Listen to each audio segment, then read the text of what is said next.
Okay, we're starting it. We're doing it. It's right now. It's happening. I'm still gonna be looking up IRE gifts. That's fine. You can do that. So what's up? Who cares? He does what he wants. Why isn't this one working? I'll do the one thing that I'm supposed to do and dig up the patrons. What? Does it still exist? Are you sure it's actually real? I'm not sure. It is on Photobucket. Anyway, Yeah. since we're faffing around, sorry, Google was asking me questions. I would like to really quick remind everybody this episode is brought to you by our patrons like Comics, Architect 10, Blacklist OG, Carlos, Qua, Jerry Vasquez, Kylie Denton, Legendary Boss Hunter, Nestor Flores, Rogue Robin, Shawnee P, some guy named Bob, Soda-san over 24723, Video Gamer 75, and Zach Reed. Yeah. And if you like what we do want to see more, consider supporting on Patreon. You can access episodes early and lots of other good. It really helps us out. Thank you. I got a little spittly in there, and I made a very, very loud mouth click. I know this because I get to see the audio flow as it goes on. Okay, but all right. Sick loops. Not perfect. No, but it's pretty good. You just see Saber's increasing distress. Because she's like, you know I could do this better, doesn't it? Saber at least has writing B, if not A or something. No. I remember she had the whole motorcycle chase scene. Mm-hmm. And also she literally says when they get on the plane, like, I could fly this. No, that was me smashing my chin into my microphone. Let me make lots of squeaky noises that probably won't be in the final edit, and adjust my mic. Actually, that reminds me. That makes me wonder. Did Mordred and APOC ever say anything about, like, my father can do it, so I know I can do it or something when looking at the fighter jet? Sounds like something she would say. Maybe, but that would I think have been a really out of context continuity joke that I don't think they went for. Yeah, and she just also has writing B, so it's like, I think she basically says the same thing to Shishiko, and is like, nah, dude, I can fly it. It's fine. I don't have a flying horse, but we can fly a jet. The better question would be, how did he get get a surplus jet? Mage. But anyway, we're not here to talk about that, because this is, in case you forgot, this is What's Up right now. Even though we've talked about Prisma and Apocrypha and Zero. Oh, I'm gonna itch my nose. Yep. Don't mind Lucky, he's just coming off of food. I literally just ate before we got started here. Yeah, same.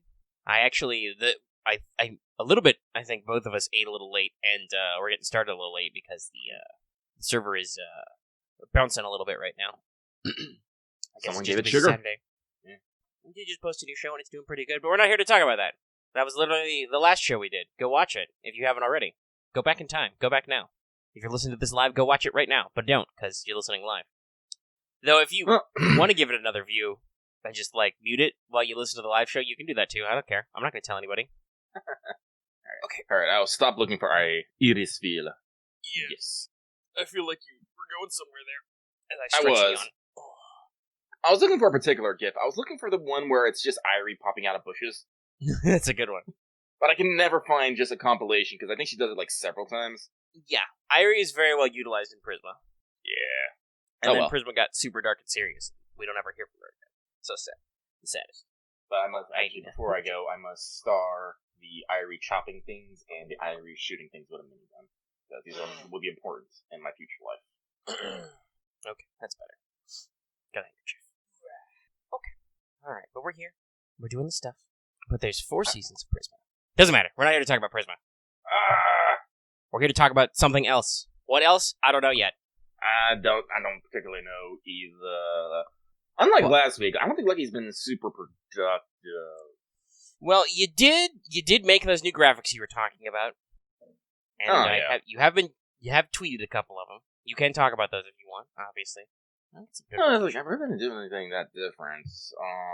You just improved some stuff. You have if people want to follow more, you developed a hashtag on your Twitter so people can find it, because I find it was very... Actually, didn't I reply something like that's on brand? You did. Yeah. Because you were worried about people finding it because you retweet a lot of anime titty, which I do also. Let me look at my own profile on Twitter. Let me see. Retweeting myself. And there's okay, yeah, here it is. It just says, Lucky, so let me see here, replying to Lucky Jackrabbit. Let me see here. Actually, let me see if I can find the fucking...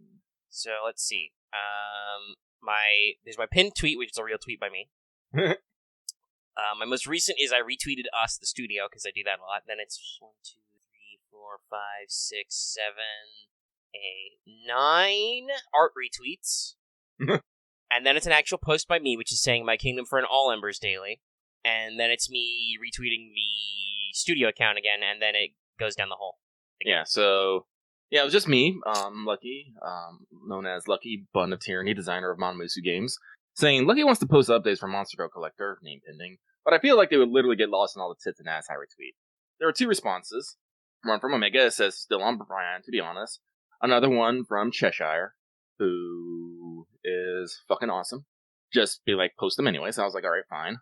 And with that, I decided to rename the whole thing Monmusu Journey, because I couldn't do something like Monster Girl Quest, that's already taken.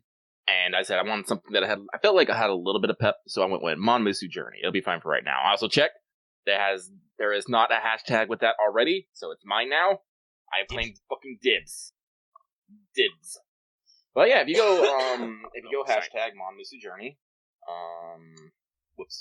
you actually type it in your search bar, and yeah, it's there. Boom. There are currently 4 under that tag. 1 is just me saying that's why I'm changing the hashtag to. 2 of them are game board designs. The second one being the most recent one. Let me pull up the link and show people, I guess. Yeah. So yeah, here it is. Sorry, I just pulled up the improved image you did, which is much more rainbowed, but also Tyranny Rabbit is in the corner, upside down, just saying thighs. Yeah, no, I'm gonna try and keep that up. Tyranny Rabbit is a powerful, powerful creature. Mm-hmm. Which, by the way, as a reminder, Tyranny Rabbit is a shirt and also a phone case and some other shit. You can buy that. Merch link at the bottom. Someone did say they recently did just get their Tyranny high hug shirt. It was Loth. Loth even awake right now? Probably not. No, I haven't seen him. Loth is on Australia time. Yes, he lives in the upside down. There will be monster thighs. Oh, well, yeah, no. Like, here's the thing. This is a game that Lucky is designing and art curating, and that I presume mainly me and the boys will be playtesting and, doing commentary on. So, yeah, no, you can expect some anime thighs. There's going to be some thighs, there's going to be some titty, there's going to be some butt, there's going to be some cute. Oh, yeah, if it's like 8:30 a.m. for long. Actually, fuck, I don't remember. I just know that Loth is on Australia time. Yeah, I don't exactly know. I think there's a couple of time zones in Australia. I don't think it really matters. We don't need to go too deep on this rabbit hole. It exists. That's fine. But yeah, so I basically went with one of the suggestions of instead of having the cards on the game board just to separate them into a card box, this is going to create later complications down the line, especially when it comes to packaging, because that means I have to. Here's the thing: everything that goes on the game has to fit into some sort of box. Yeah, and honestly, the core and the field pieces, that's not hard. That's a stack, for the like the field piece wedges. Yeah.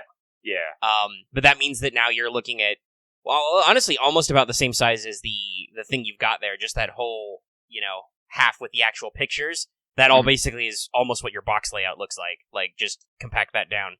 But yeah, it'll mean more plastic or cardboard. Yeah, but the interesting thing is because I decided to move the cards off the field, I could then make the actual field wedges smaller, which will save a little bit of space in time and make so that the actual space that the board game will take up will be smaller overall, maybe. Yeah, that's probably a good one. And also, I mean, that makes sense because you don't really need the field wedges to be very large. They just need to be big enough to be like, and this is the lava zone, and have some cool sweeping background shot of, lakes of fire or something. Like I said, but because there's going to be a draw deck, there also needs to be a discard deck, because otherwise organizing, here's one of those things. Lucky isn't OCD. He's not fully OCD. He's totally not, but he still likes having good organization when he plays board games. Lucky's the type of person that whenever he plays a board game, he makes sure that all his cards are nice, neat, in a row. Everything's sorted by a certain way. And I'm just like, okay, so I'm looking at this, I'm like, alright, so it's going to be a little bit of a pain for when people have to discard, their entire hands. They'll have to, put one card in one deck, one card in another deck, another card in another deck. But depending on how long the game goes, like I said, there might be potential to reuse discard decks, or who knows, maybe I'll even make a fucking card that reshuffles the discard deck back into the main deck. Monster Girl Reborn. No, I'm kidding. That would be funny though. No, it'd probably be something just like Shuffle time.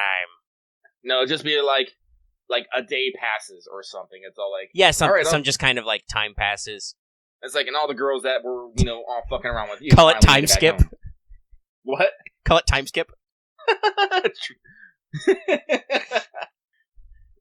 We unfortunately, actually, I don't think we're gonna have undead girls in base game. We don't know. Girls.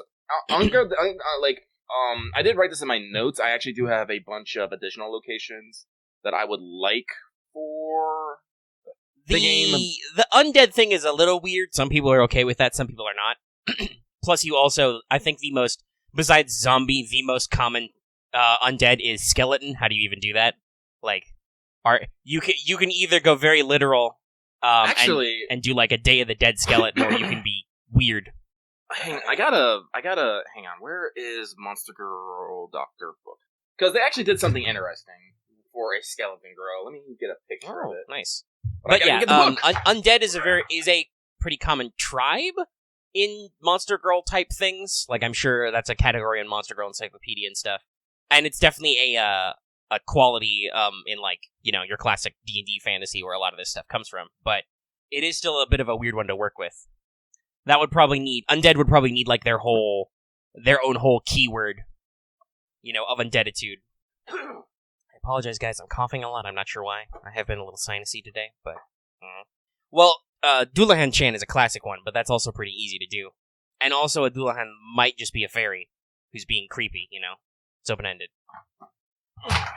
Well, so they're bringing up the chat is bringing up stuff about like Zombieland Saga and stuff about doing its own rules. Honestly, there are no rules for zombies. That's all mythopoeia. Which, if you don't know what that is, mythopoeia is the act of creating mythology.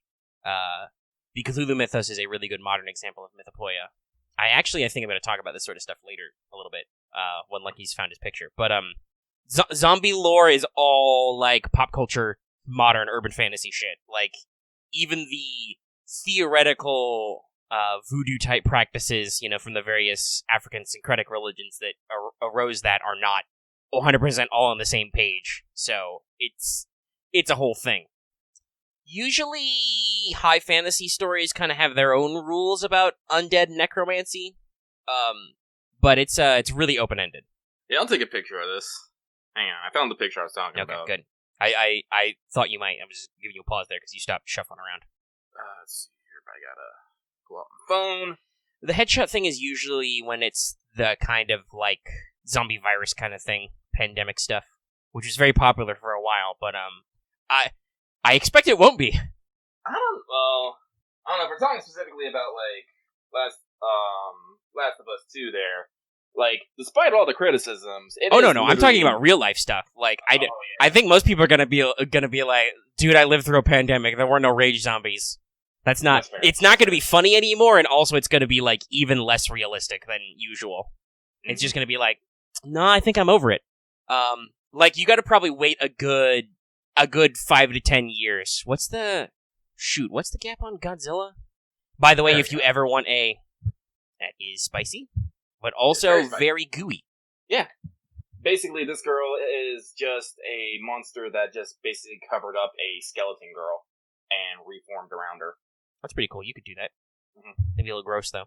Also, to talk about something later, yes, Lucky has been watching the Monster Girl Doctor anime, but as I said, they're not doing stuff like this. I'm just like, Yeah, I think you mentioned that they're not doing the interspecies reviewers route where they are possibly even spicier than the original. No, well, like, it's something about the art. Like, well, I don't know. I'll talk about it later. Yeah, if you want to talk about it, if you don't want to talk about it right now, we'll move on. I brought up Godzilla, by the way, because if you don't know, the original Godzilla is just a horror disaster movie about the post-impact of nuclear bombing and the fear of nuclear testing. That's all it is.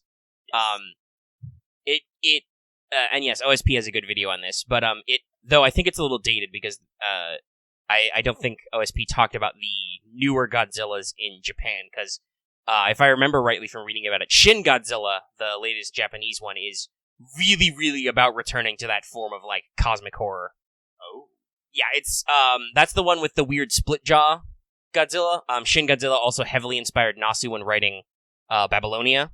Yes. So yeah, that one's a lot more freaky and a lot more back to its roots about like the fears of radiation and nuclear disaster, as opposed to later Godzilla films, even the Japanese ones, which are like, hey, let's do giant monster fight movies where everybody's just happy to see Godzilla because he's here to punch King Ghidorah.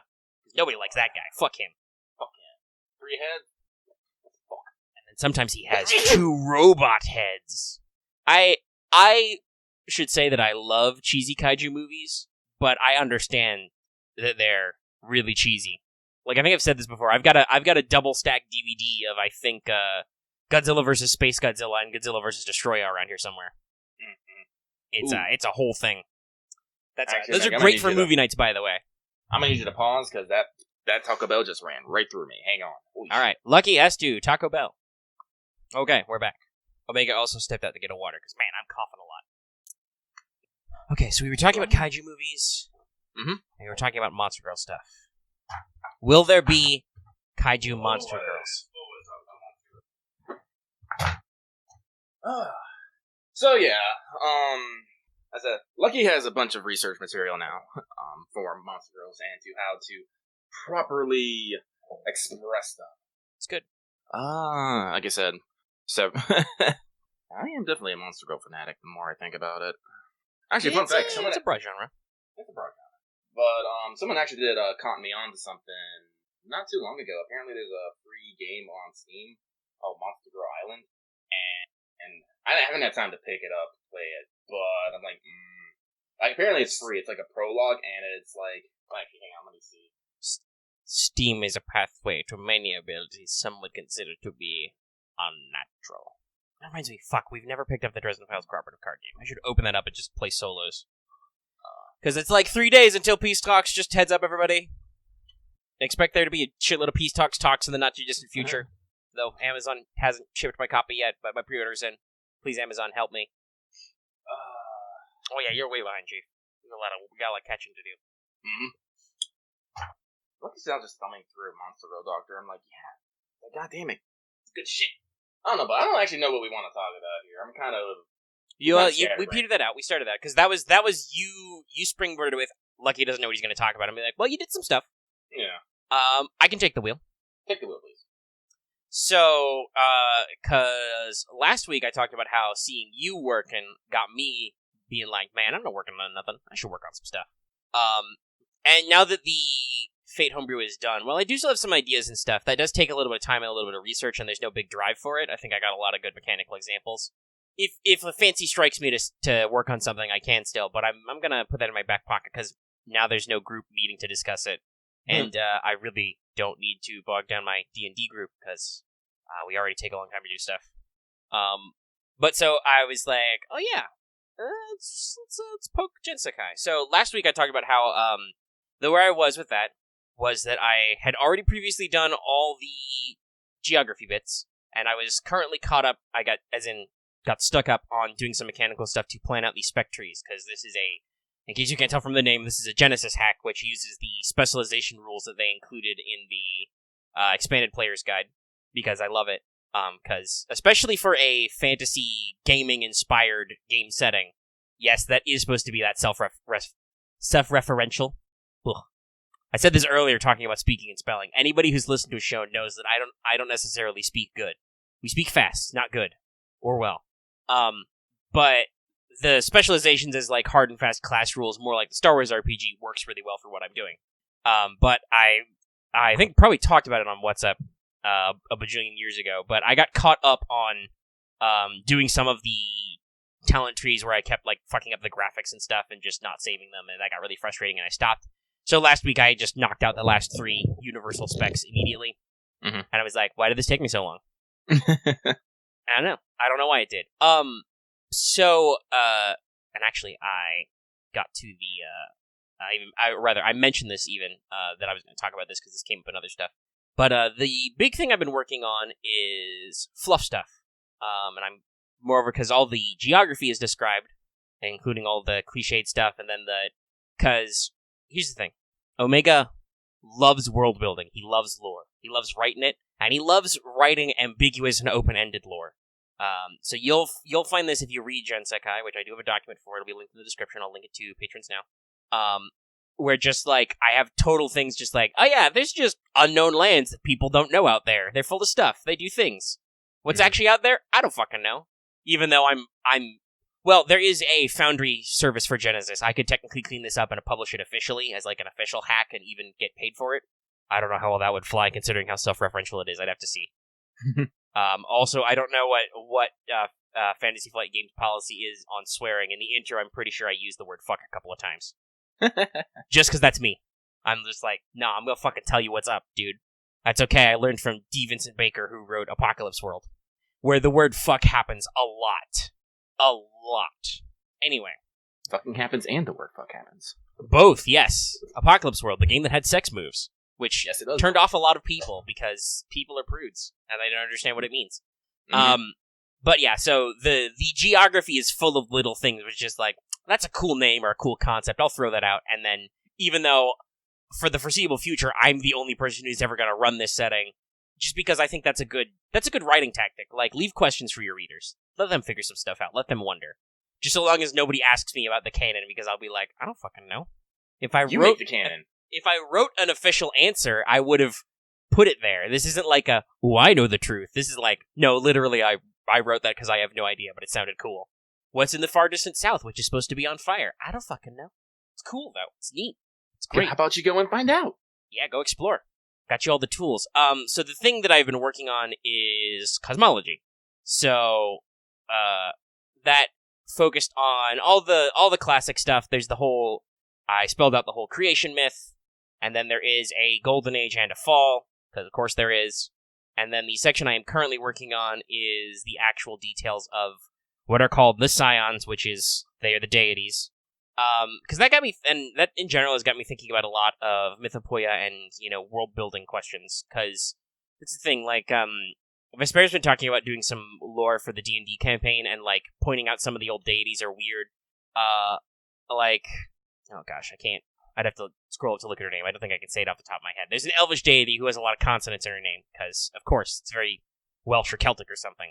But Vesper was complaining about how, like, okay, so she's a consort to the chief elven god, but also she's, like, 3 other goddesses crammed in there, so her faith as described by the D&D setting is, like, 3 different deities stacked on top of each other. Which, and this was a comment he made of being like, triple goddesses are the whole, Maid Mother Crone thing, very important in mythology, but it's also important not to just do that for no reason. Then you just confuse people. Like, didn't you actually said this earlier about Dev, only make don't make things you don't need, or something like that? Oh yeah, I was talking about game design with FGO, but that's a general rule, I think, of game design. Don't make things you don't need. Yeah. That's a definite core aspect of my philosophy of writing. So it's like, if you have a cool explanation for why you have a triple goddess, that's cool, because that's true, that happens a lot. Triplicates are 3 is a very important number spiritually for a lot of people. 3s are very important in storytelling, the rule of 3, stuff like that. Important in comedy. But don't have triplicates just for no reason, just because you're like, oh, well, I guess we need a triple goddess, So that's definitely a thing of, like, I'm thinking about in this moment. So I like myths, and I like mythology, and I like world building, so I've done a lot of that. And I've taken a decent amount of inspiration, because obviously, I've said this before with Gensekai, it's supposed to be very tongue-in-cheek. But there are hallmarks, like, so there's 14 Scions, they're based on the signs of the Zodiac, and you may be like, hold on, aren't there only 12 Zodiac signs? Yes, but. Yes, but actually, no. This actually came up in a completely different discussion, but technically in the actual modern times, because of, I believe it's axial tilt and stuff, drift, because the Earth wobbles a lot. Currently, our elliptical does pass through 13. Ophiuchus, or Serpentarius, as the old name is, actually falls under the elliptical, so technically it falls under the principles of a zodiac sign. Mm-hmm. Which is cool, because if you put Ophiuchus in there, then I'm apparently now a Sagittarius, which is way cooler than Capricorn. Just what am I now? Well, I don't know. Look up the sidereal zodiac. But so there's 13 symbols, and then another fun astronomy fact for you is that the 4th Scion in my cosmology is based on the constellation Cetus or Cetus, the whale, which is a constellation which is almost, but not quite, passed through by the elliptical. So it's very close to being a traditional zodiac sign, but it is not. And that works into the deity that Cetus represents is the kind of, it's the god of creation and destruction, so it's the kind of primordial chaos deity that, because of course, like I said, you want to know why you do cliches, but some stuff are just part of the human oeuvre. So there's the creation myth starts with the whole classic separating order from chaos. So the god of creation and destruction kind of just wakes up in the chaos, and then some other stuff happens, and the other gods kick it out. I will not literally read my how many pages is this section? It's 3. Yeah, there's 3 pages. A dozen paragraphs of creation myth. You can read that in your own time. It's in document. But so they, the oldest generation of gods beat up chaos, which is a very, very common mythological theme, and actually created the order of the universe, which involves creating the rules with a capital R, which is a thing I've referenced before in this setting, because Gensakai is incredibly self-aware. Very. It's no, dude, there are literal rules with a capital R to our universe. That's how things work. And it's why do monsters explode when you hit them with a certain hardness? Rules, dude. Why are there mountains? Rules. Why is gold shiny? Rules. All that stuff. Just all the things follow the rules which are set about by the big gods in the sky. And it is a little interesting to think about that, though, because while sometimes there are adversarial deities, right? Until you get to Christian dualism, as far as I can tell, there are very few gods that still exist in the modern times which are outright antagonistic, right? Yes, in the Babylonian creation myth, they do have an antagonism with Tiamat because of the whole second generation gods thing. But that already happened. Creation only exists because Tiamat was defeated.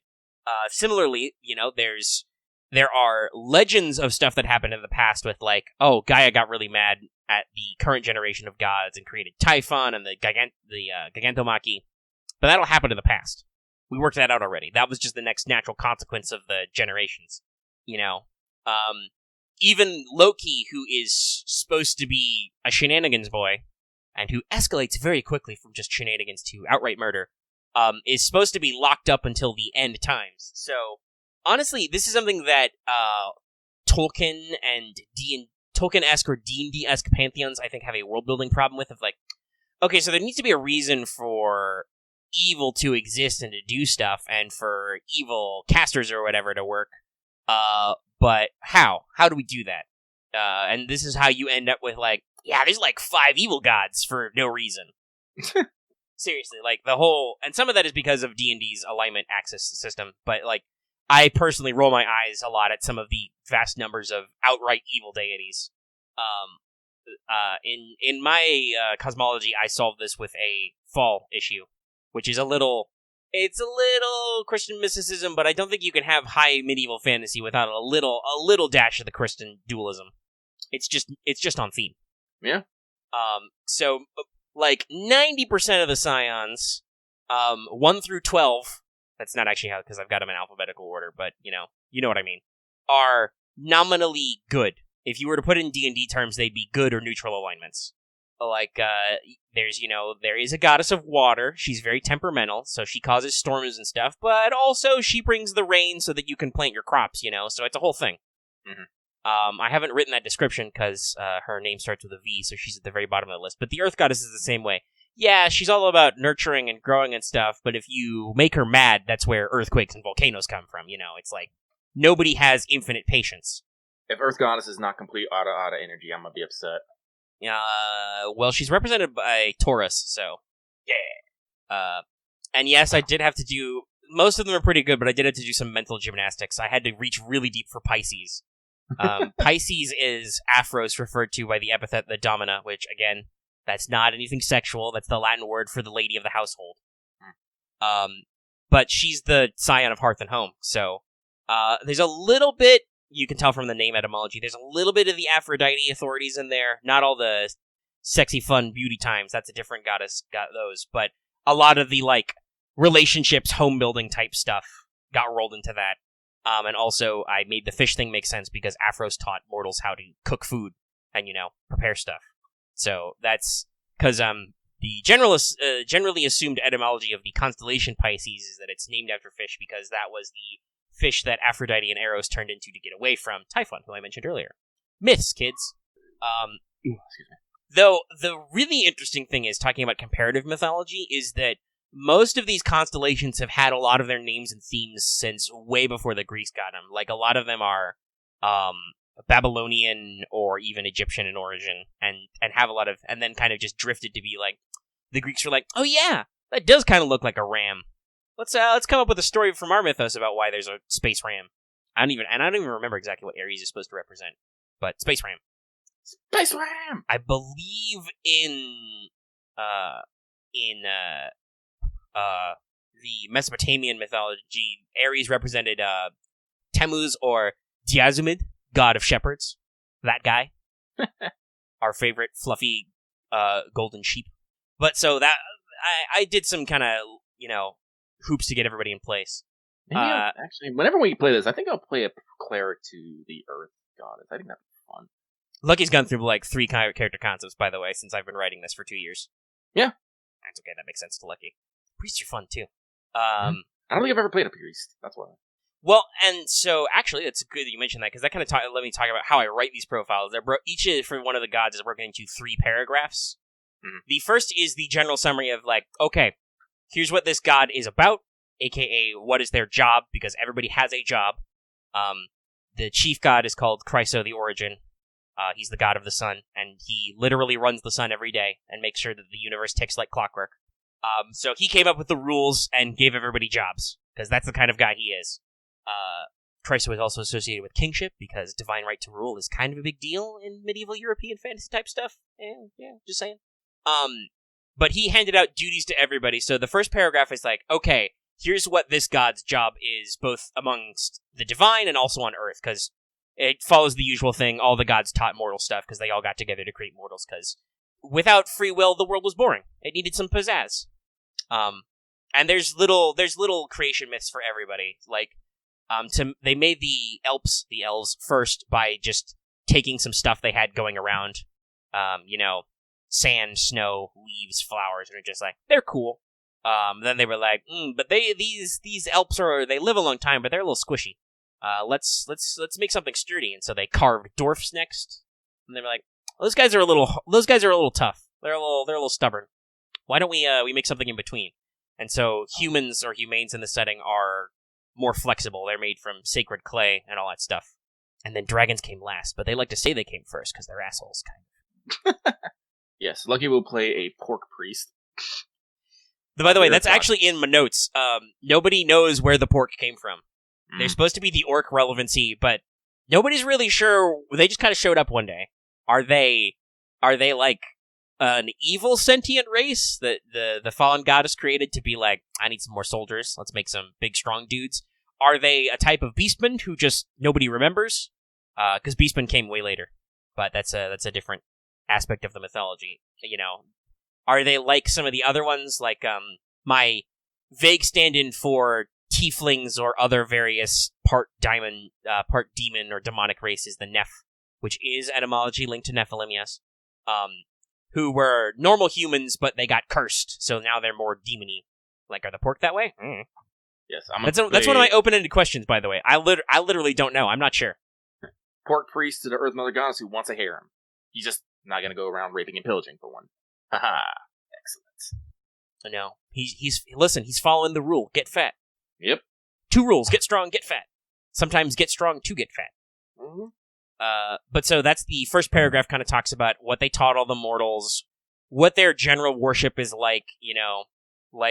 Christ was a big deal because he's the chief god, but also he runs the sun, so it's not quite needed to necessarily honor him all the time. We don't go, at least by default, the cultures don't go crazy like Aztec. We must fuel the sun with blood or anything. It's just like, no, he's in charge of the calendar and stuff, so we make sure to, celebrate certain days, solstices, that kind of stuff. When, the calendar's ticking along, we keep track of the days. New Year's is a big festival for him. Stuff like that. It also talks about the general idea of their priesthood, who favors them. Like, for instance, the temples to Aphros, who I mentioned earlier, are you need a priest of Aphros, or at least the permission of the Temple of Aphros to officially perform a wedding, a formal adoption, a divorce, whatever, anything to do with family, because family's one of her big domains. The temple also runs orphanages, because there's definitely an orphan problem, because this is a medieval fantasy, and you need convenient sources of orphans to become adventurers.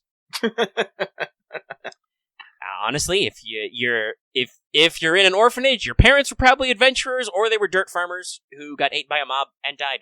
Tragic. Yes. That is one of my themes, by the way, is the kind of stagnancy that, like, this universe is constantly on the precipice of destruction, which is why there are isekai people here.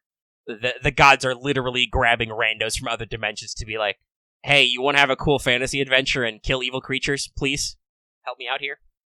So there's a lot of that governance, talks about that stuff. The second paragraph actually talks about the actual formal priesthood, if any. Some of these deities are like the moon deity Karka. It's just like, no, unless you're part of a culture that specifically venerates the moon, you don't really need a big moon cult. Moon cults have always been pretty small, if I remember correctly. Yeah, it's even mentioned they're kind of a mystery religion, especially because Karka controls the moon.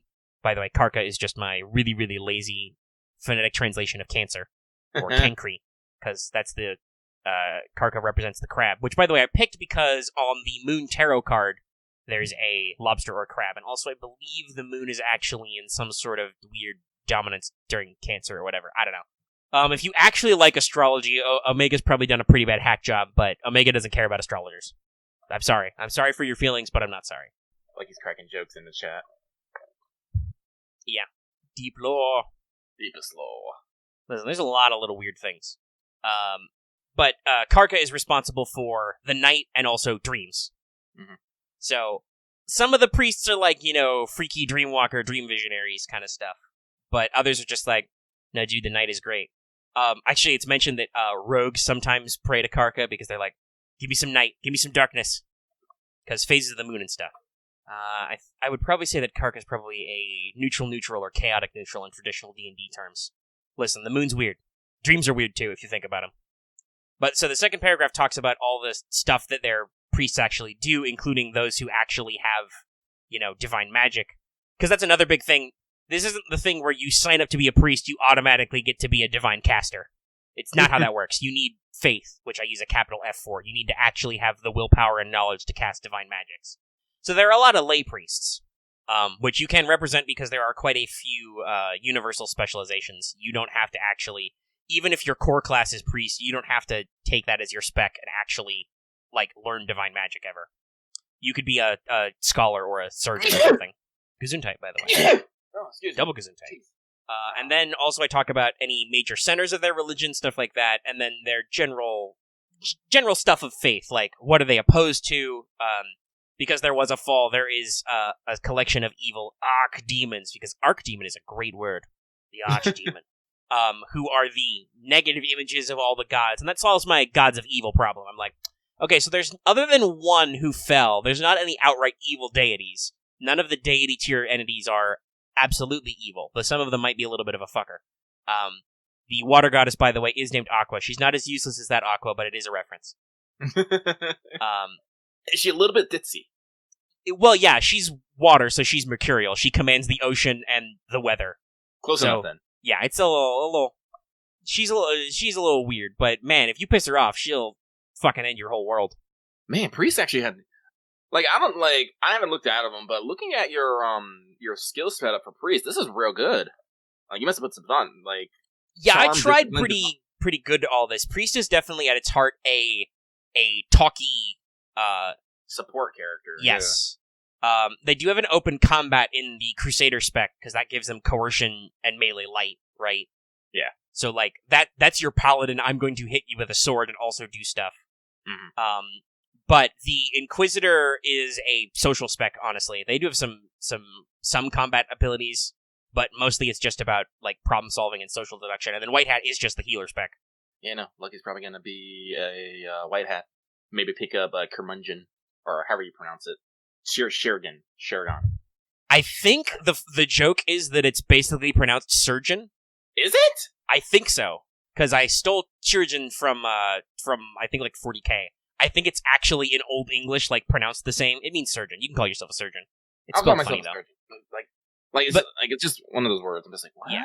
But yeah, so priest as a overarching class, a career, are basically about like, you have an innate quality of faith. You're dedicated to the scions, and so your core skills are perceptive and supportive. You have knowledge. You have social skills. They get charm and leadership by default. They get a couple of knowledge skills. Medicine is a core career skill for them, and then they get some of them. And there is some redundancy in the career skills. That's one, so you can get free skills at start, better spread. But also because you can multi-class in this, because you can still take out of, much like Star Wars, you can take out of career specializations. So, if you were a fighter, you could totally be like, yeah, I'm gonna dip into Crusader and do that and be like a proper Holy Knight build. But if you did that and Divine was only a career skill for Priest, you could never pick up Magic as a career skill. That's actually a rule in the Core Genesis that it's suggested. If you don't get Magic as Magic skills as a career skill, you probably shouldn't be able to take them. Oh. That way you don't just have any asshole become a caster. That is fair.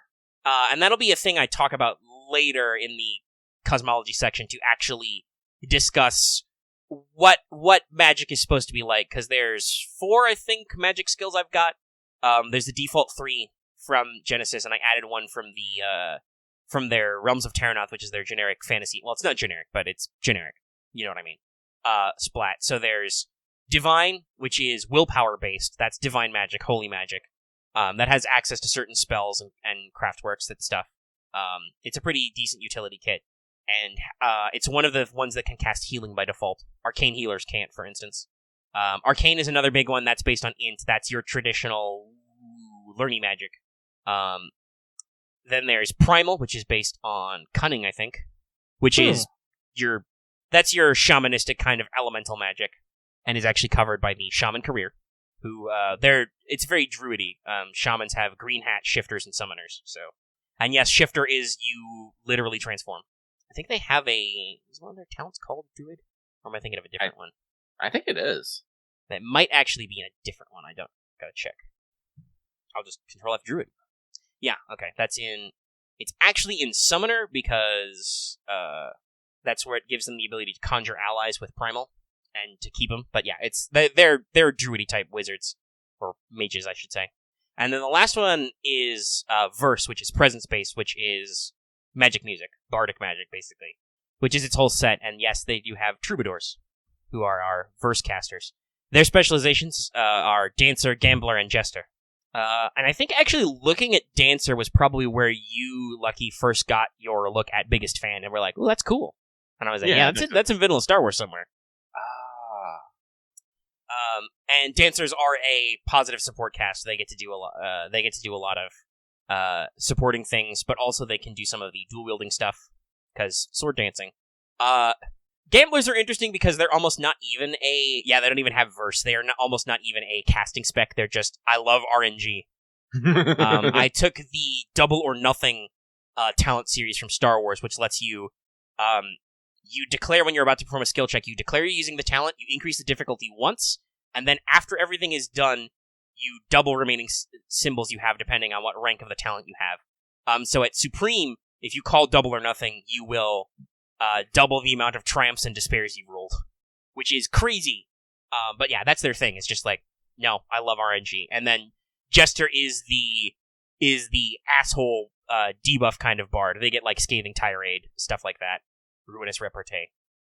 There's a decent influence of social combat type stuff and using social skills in combat in Genesis, which I have ported over to this. You can totally just yell at people. But I was talking about paragraphs. I got sidetracked because I do that. I'm talking about something I wrote. I've probably been doing this since maybe the start of this week, and I've written like 10 to 12 pages already, and that's only just part of the work. But so the third paragraph after all the other stuff is then my cosmology world building, because this is something I've kind of been developing, is the idea that okay, so also because the gods don't want to fuck around in creation all the time, they have heavenly realms where they spend their time. So, Chryso literally has the physical body of the sun you see in the sky. He's there. And he has to hang out there at least all through the daytime, because otherwise that's when you get a solar eclipse. If you see a solar eclipse, that means he's off doing something else. And that kind of helps me establish a lot of stuff. Some of them are longer than others, like describing the god of life and death's realm of the underworld is like, that's a big deal, because underworld mythology is kind of important.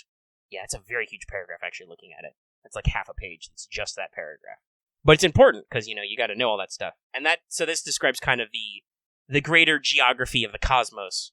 And it includes many, many more hooks that I like. Like, I even talk a little about the outer void with capital O and V, which is like the outside of space, which is weird and fucky and bad. It's very scary. Don't go to outer space, kids. But that is the primary of that I've been working on, which is just working on there. After I do all the scions, I'm going to do all the archdemons and talk about the geography of hell, because that's fun.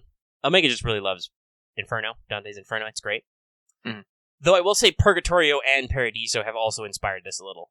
But those are not as fun. Those are just way more trippy. And then I'm going to do, like I said, I'm going to actually describe a lot of the sources and mechanics of magic in universe. And explain, hey, why does singing make magic? And it'll mostly be like, I don't know, because there's a rule about it. Actually, that's a question. How are you planning the magic systems? Is it going to be something for you four, or are you actually going to have spell lists? Oh, yeah. So we haven't ever tried this, but Genesis has a magic system. Oh. It's an optional rule, but we'll be using that because it's in the core book. And basically the way that works is you declare a spell type, mm-hmm. and I will actually go pull this up so I can look at some of the examples. They've added some new ones in the Expanded Player's Guide, but it's mostly core generic spells. Like one example, which I will pull from, is attack. So you declare on your turn, I'm going to use my magic skill to cast an attack spell. And magic is fueled by strain. To cast a spell, you have to suffer 1 strain. Mm-hmm. So there is an MP battery type function in there, which is good because unlimited spell casting. It's like if you could do free force powers every time, right? Oh, terrifying! It's like, ooh, okay, that's a little too good. But let me pull up the magic rules. And there are, by the way, there are also sample setbacks. So, for instance, if you don't have a free hand, you take a setback die. Mm-hmm. If you're silenced, you take 2 setback dice. If you're wearing heavy armor or something that restricts your movements, you take a setback die. There are talents to remove this too. Mm-hmm. But so attack is a type of spell which any spellcasting magic can use, except for verse by default, but that's a different thing. In the core book, they only stat out Arcana, Divine, and Primal, so all 3 of them can attack, and then basically you declare it, and it's basically turns your spell into a combat check with all the basic combat difficulties. You do the action. If you hit, you do minimum damage, which is basically, I think it's 1 per success.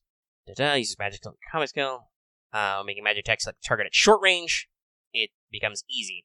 It does damage equal to your characteristics. So if you use Arcana, it does damage equal to your int +1 for success. But then they have these charts, which are additional effects. So you get to fine-tune your difficulty, right? Oh, okay.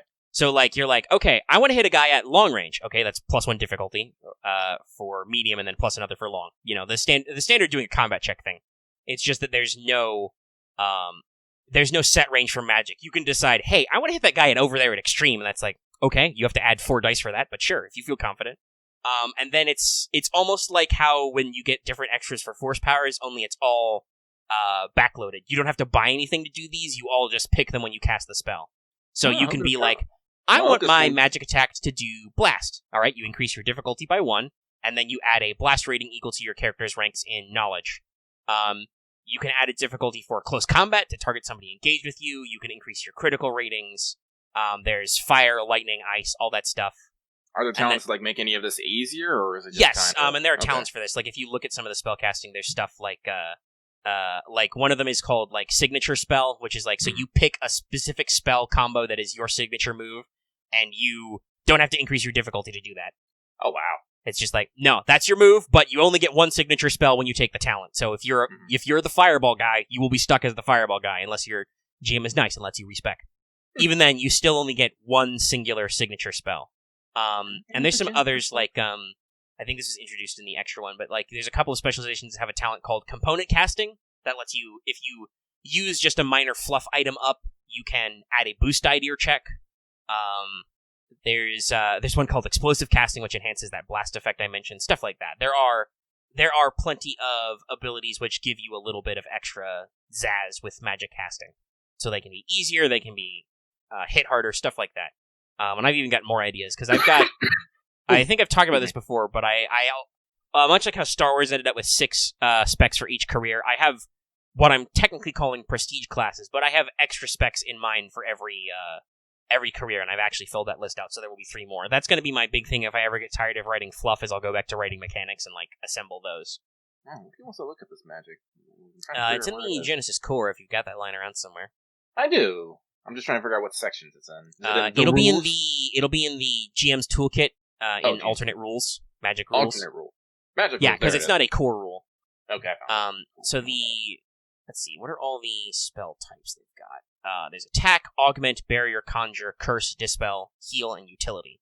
And then the expanded player's guide adds a couple of new spells, I think. Let me pull it up.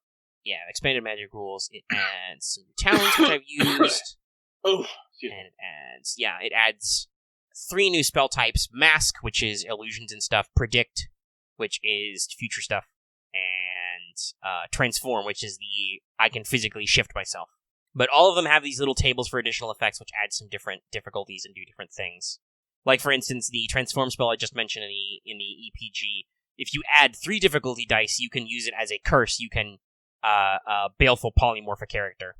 It says specifically into a silhouette 0 animal. Well, yeah, so extra stats about the Trapper thing. I think there's a couple people who have that, who have the Venom-Soaked Blade talent. But that's basically, if you have a weapon that is poisoned, you get extra effects on your attacks. Specifically, it's... what is it? Well, making a melee ranged combat check with a poison weapon, you treat it as having the Burn 2 quality, as opposed to just having poison, which does exist in this. And one of the other mechanical things, there's 2 mechanical things I need to port over to the core book, which is I need to write/rewrite the crafting rules, because there are crafting rules, but I probably want to port over some new templates, because I've got some, like with everybody, I've got some different stuff in the, alchemy crafting and look at my lips. The alchemy crafting and just item crafting rules. I'm one of those people who doesn't shy away from the fact that, somehow armored knights and firearms managed to coexist for several hundred years. So there are actually firearms in this. They're not great, but they exist, because that's how it works. Your standard issue arquebus isn't as good as a bow. So your normal bow is damage 7, crit 3, unwieldy 2. You have to have a little manual dexterity, and it's medium range, but it's not very flashy, but it's fairly decent damage. The arquebus is 8-2 long range, so it's got a little bit more range over your standard bow, a little bit better damage, a little bit better crit rating, but it's cumbersome 3 because they're heavy, and it's got prepare 2 and slow firing, but it does have pierce 3. So firearms are usually good at penetrating armor a little bit, but I've basically mechanically modeled the fact that they have those big long loading times with prepare and slow firing.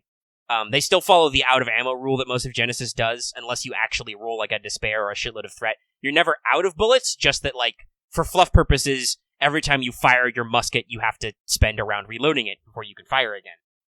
And there's a couple of unique stuff. I have inspired by the EPG, which has mythology as a possible setting template, I have a wide variety of fun magic items, some of which are unique, and some of which are more general. Yes, there's a funny one, the Arcane Slate. It's just a magic cell phone.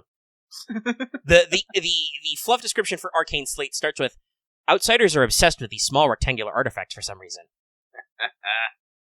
It is pretty good, though. It gives you a boost die on all intellect checks when using an Arcane Slate, but yeah. There's, bag of holding, stuff like that. There is a magic, well, not magic, but a very specially crafted gun called Kerberos, which is a tri-barreled pistol. Oh. Yeah, it's got Linked 2 on it. It was made by a guy who says he was inspired by a demon and later was found dead and all of his creations were stolen. So it's kind of the question of, is it unique? Is it not?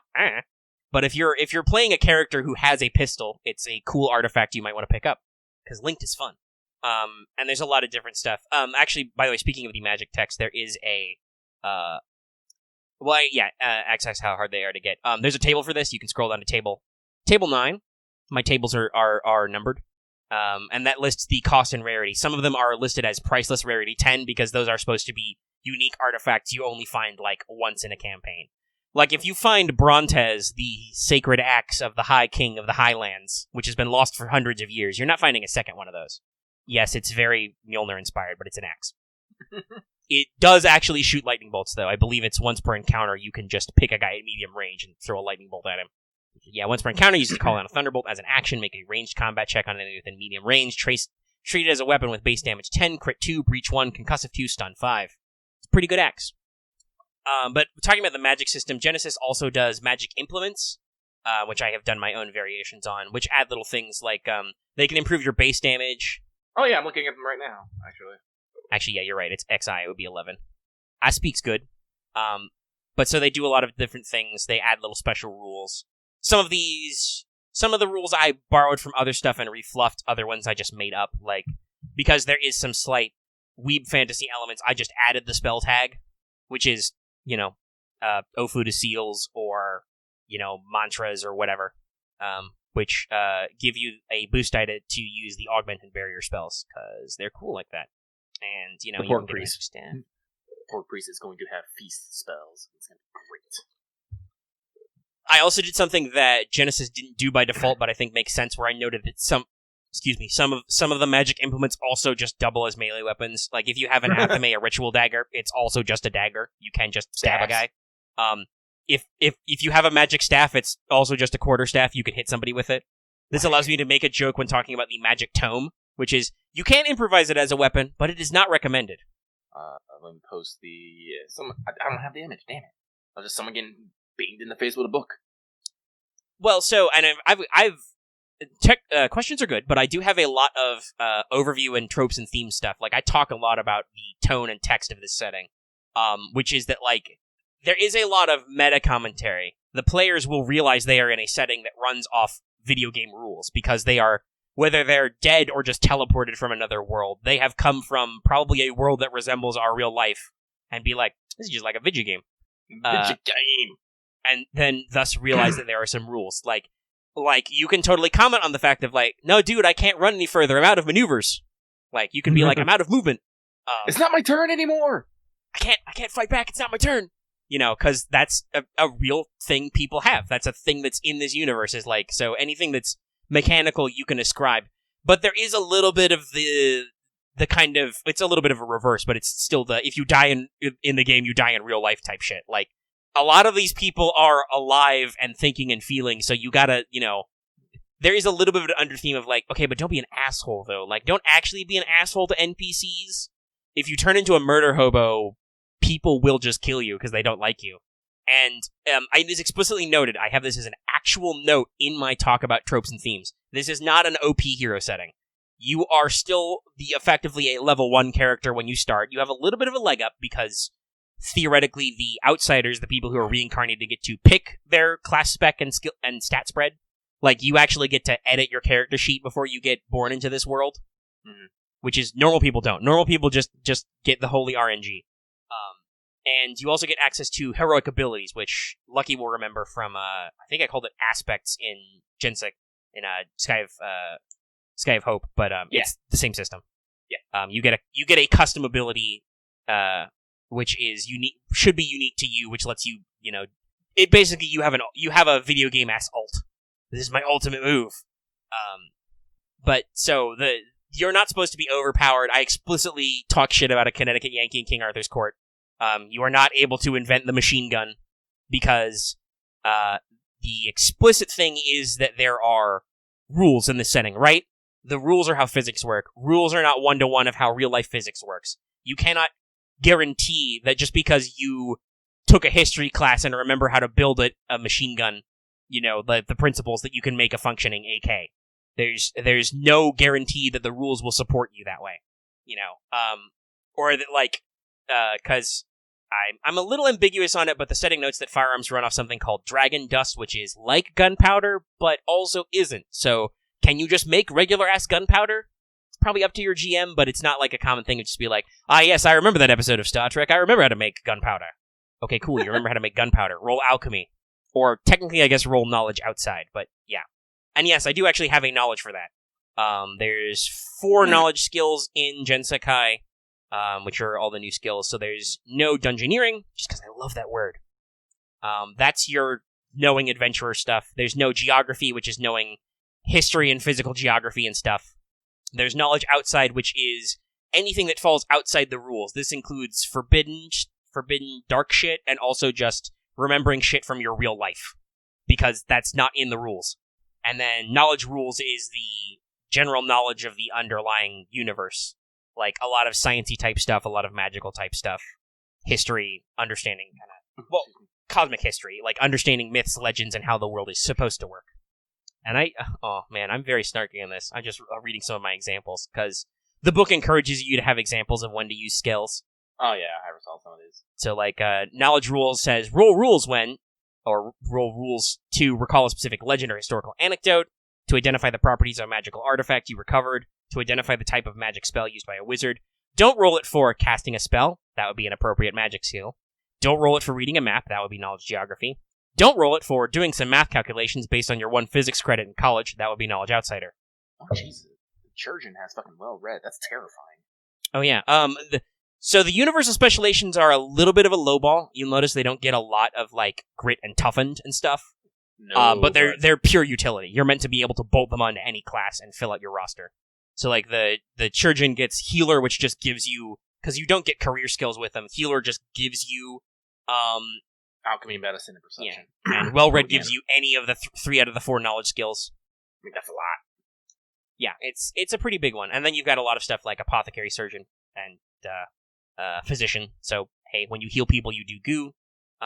It's got Combat Medicine, which lets you trade the targeted character's strain for more healing. And they've got some other fun stuff, like they got a little bit of Painkiller specialization, and I think their big iconic talent is Calming Presence, which is a top-tier talent, but allies get to add boost die to their checks to heal strain at the end of an encounter. Because you're a healer. It's what you do. I'm totally gonna be a Pork Priest healer. It's gonna be great. It's like, I don't know why, but something about this big pig just makes me happy about life. Thumbs up. Yes. Hey, food heals. I think that's Food actually... Is that in the inventory section about stuff? Let me check gear. Hold on. Table 6, gear. Oh yeah, no, this is totally... Like I said, Pork Priest is totally gonna be a play on all the fucking orc dojins out there. Yeah, case of alcohol. Bringing out the drinks after a hard day of adventuring can be quite relaxing. If everyone sits down for a drink, they recover 1 additional strain at the end of an encounter. The Pork Priest is going to be the fucking cook. I'm excited for this. Do also describe dungeon rations, because that's kind of a big deal. How do you have ration packs in the future? Or in the future past? Granola! Yeah, basically, it's health and special oilcloth that does not spoil or rot. It is technically edible. Most common variety involves salted dried jerky, hardtack biscuits or crackers, and bricks of preserved fat mixed with berries. Occasionally you find a rare treat, like spiced cheese, candied fruit, or salted potato slices. Lucky is going to make a character right fucking now. Go for it. It's all functional. I got all the sheets and everything. Yeah, no, I was looking that doesn't remind me. I think I need totals. to actually map out the... I don't think I've linked the document that shows you the pictures for the talent trees in the core book. Let me do that real quick. Because they're all done. And that's the whole point of spec trees, because normally Genesis functions off a pyramid system, so to buy your rank 2 talent, you need to make sure you have at least 2 rank 1 talents, etc. That can mean that you have to buy a shitload of talents to buy a couple of rank 5s, whereas with specialization trees, if you want to just go straight down the line, you can go to your bottom row immediately if you have the EXP. So that's the link for that, and I will actually go to careers. Specializations. Where is the... I need a blank character sheet! Oh, it might be one in our table. Wait. Alright, if you go to the Careers and Specializations header, because I have a very well organized outline to this document, by the way, you will find a link to the actual graphical representation of talent trees. Because I didn't want to type really tiny, you're going to need to cross-reference with the table in the actual section, but, I do what I can with what I got. If this was a real boy PDF, I would have somebody, do all the formatting, but I made all these edits in Paint, so...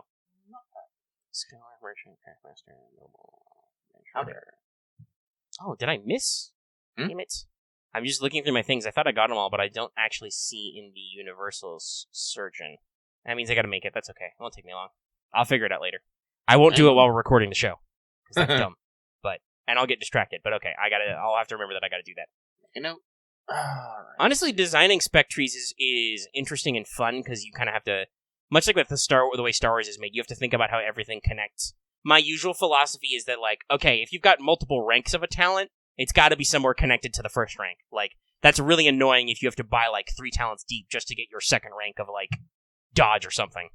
Like, the name needs to start with a P for alliteration. That's a good one.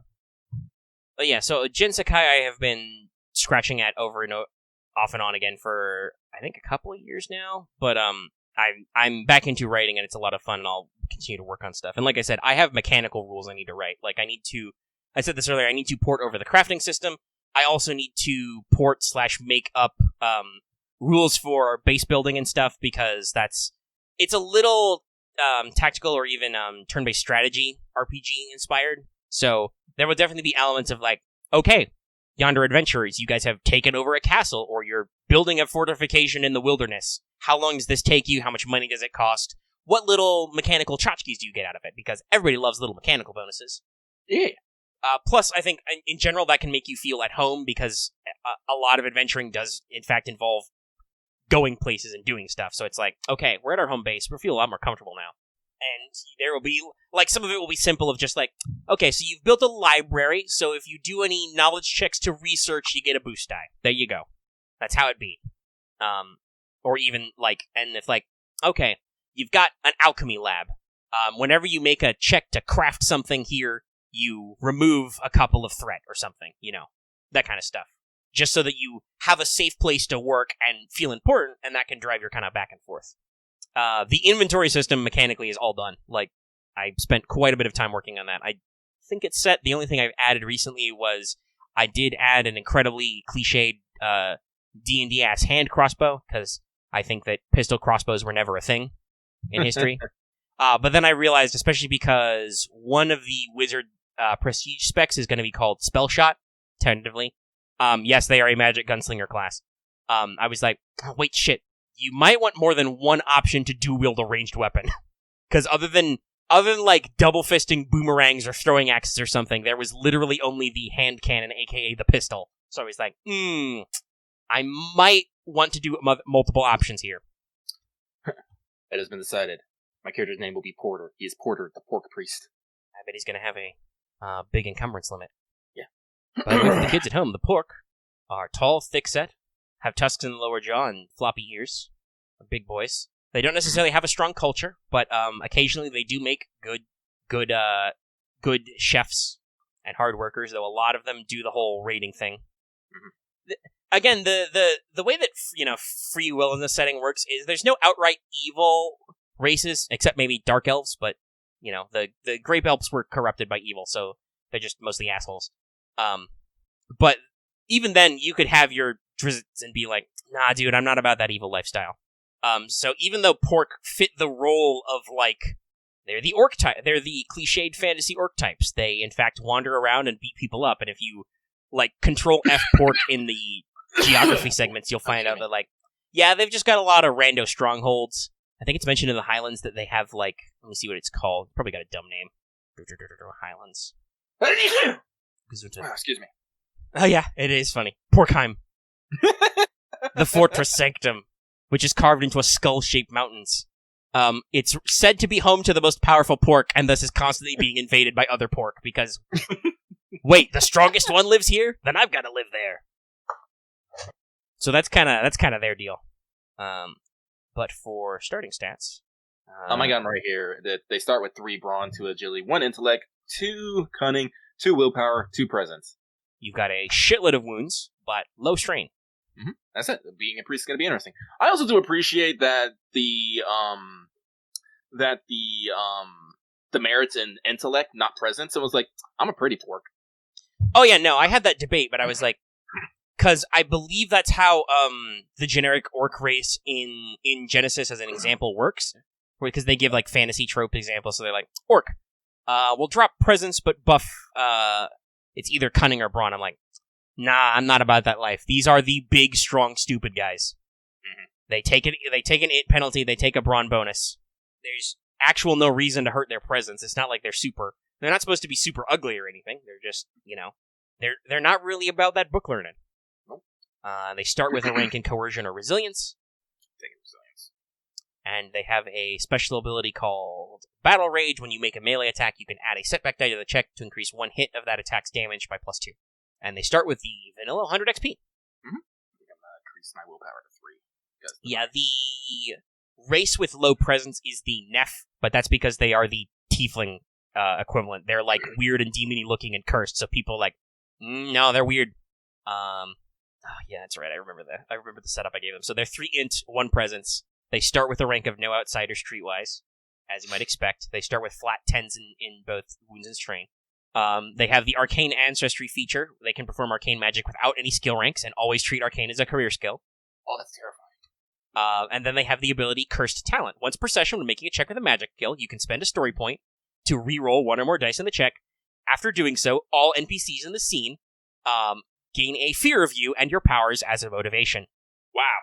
For purposes of magic, you can use no outside instead of no rules, because there's a lot of magic special features which are based on a knowledge skill, which is by default no. So, yeah. Neph get a lot of that weird, cursed black magic shit. They're great if you want to, especially with the int bump, they're great if you want to jump straight into wizard, but boy howdy, you got to think about your social consequences, which you got a whopping presence of 1, so you're going to have a hard time talking your way out of some of those. Quarter of the Poor Priest starts with 15 wounds and 11 strain. Jesus. Oh yeah, Longu do have presence 1 also.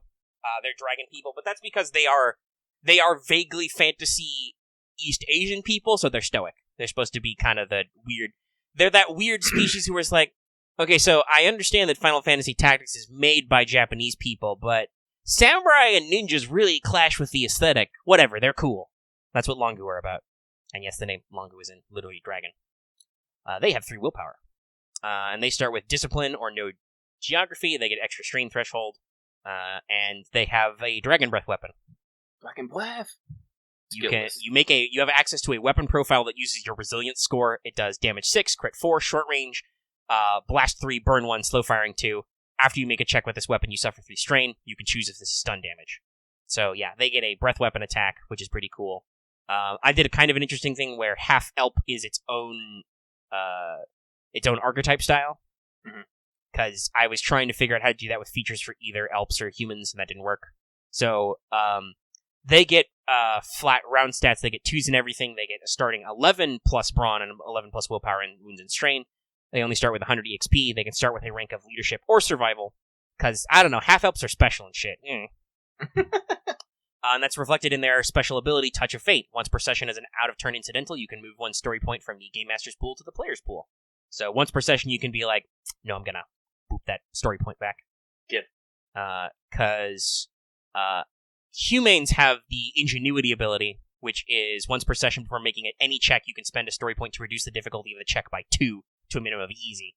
And they have what is a default human ability in all Genesis Star Wars type systems. You get to pick a rank in 2 non-career skills. So they're humans are the well-rounded default class. They don't get any special bonuses to anything. They don't even get any special particular skills, but they have a little bit of extra EXP, and they have a well-rounded characterization. Beastmen are probably your most specialist race, because I'm actually really glad I had the EPG when I wrote this. I used the stat line basis they used for mutants in a post-apocalyptic setting for Beastmen. So Beastmen start with 1s in everything, except they have a 2 in cunning and a 2 in brawn, but they get 150 EXP to start with, so you have a little bit of extra customization. Not quite droid levels, but a little bit extra. They also get to remove 1 black from all perception checks because they have enhanced senses. They get a natural weapon. Their auto attacks deal +1 damage and have a crit rating of 3. And you get to pick a special power based on what animal you're based on. A lot of which, by the way, are really good. If you're a feline beastman, aka if you're a cat girl, or a cat boy, I don't know, those are both popular. You treat all falling damage as if you fell 1 range band less. It explicitly notes this means you can fall a distance of short and suffer no damage, which is good, because falling damage sucks. We found that out in Star Wars. You can get additional maneuvers this way. If you're an amphibious beastman, you can breathe underwater and move through water without penalty. If you're an avian beastman, you can just fly. If you're a bear beastman, you get the rage ability that Wookiees have. All kinds of fun stuff that kind of sets up your whole thing. And because porks are big on strength, dwarfs aren't. And by the way, that is actually spelled that way. It's spelled dwarf. And if you hear me say elf with a P, no, that's intentional. They're elps. I like my puns. And like I said, this is supposed to be super tongue-in-cheek. Oh, Axe, what I did is I just took my fucking Star Wars sheet and I'm just modifying it as I go. Yeah, I don't think I've made a standalone sheet for this. Let me check in. Nope. I probably should, but this is... The character creation stuff is all done now, but a lot of the mechanics aren't fully fleshed out, so I hadn't made, standouts to that yet. Oh, so there's no range or light and range heavy, it's just one range. Yep, okay. There's one range skill. Melee instead gets to be light and heavy. That's actually a rule in Genesis they recommend for medieval settings, because there's not really that many ranged weapons. And that's fair. Fundamentally, okay, yes, a pistol or a hand crossbow or whatever is one-handed, but, it's all about just your dexterity. Range is just a thing. There is still gunnery, because there are naval ships that have, big cannons and stuff. Gunnery! And there are siege engines, yeah. Yeah. That's a table. But yeah, so range is pretty simple, and then there's melee heavy for big two-handed weapons and melee light for one-handed weapons. And it really, much like with the way ranged light and heavy works in Star Wars, it really is that divide. A rapier and a longsword are both melee light, but a two-handed greatsword is melee heavy. So heavy means you need to use up both your hands, but boy howdy do you clap pretty hard. I think. Let me look at my melee weapon table. Yeah, no, those are... heavy melee weapons are usually +4 or +5. If I remember, operating is how to operate vehicles and machinery, if I remember correctly, right? Yes, operating is Genesis's word for pilot big thing, in case you don't have a pilot skill. Okay. Resilience, skullduggery... Yeah, I've got a list that lists all these skills that are used. Operating, like you said, is the... for instance, I think it's actually in the vehicles table. It says what skill you need. It's all operate. Oh, actually, no, I'm wrong. Chariots or coaches are riding, but if you want to row a boat or sail a naval vessel, it's all operating. As are airships, because there are totally airships, because, dude, I love airships. This setting is 50%, I think this is funny, or, nah, dude, I totally love this unironically. Well, honestly, I feel like that's how games should be made.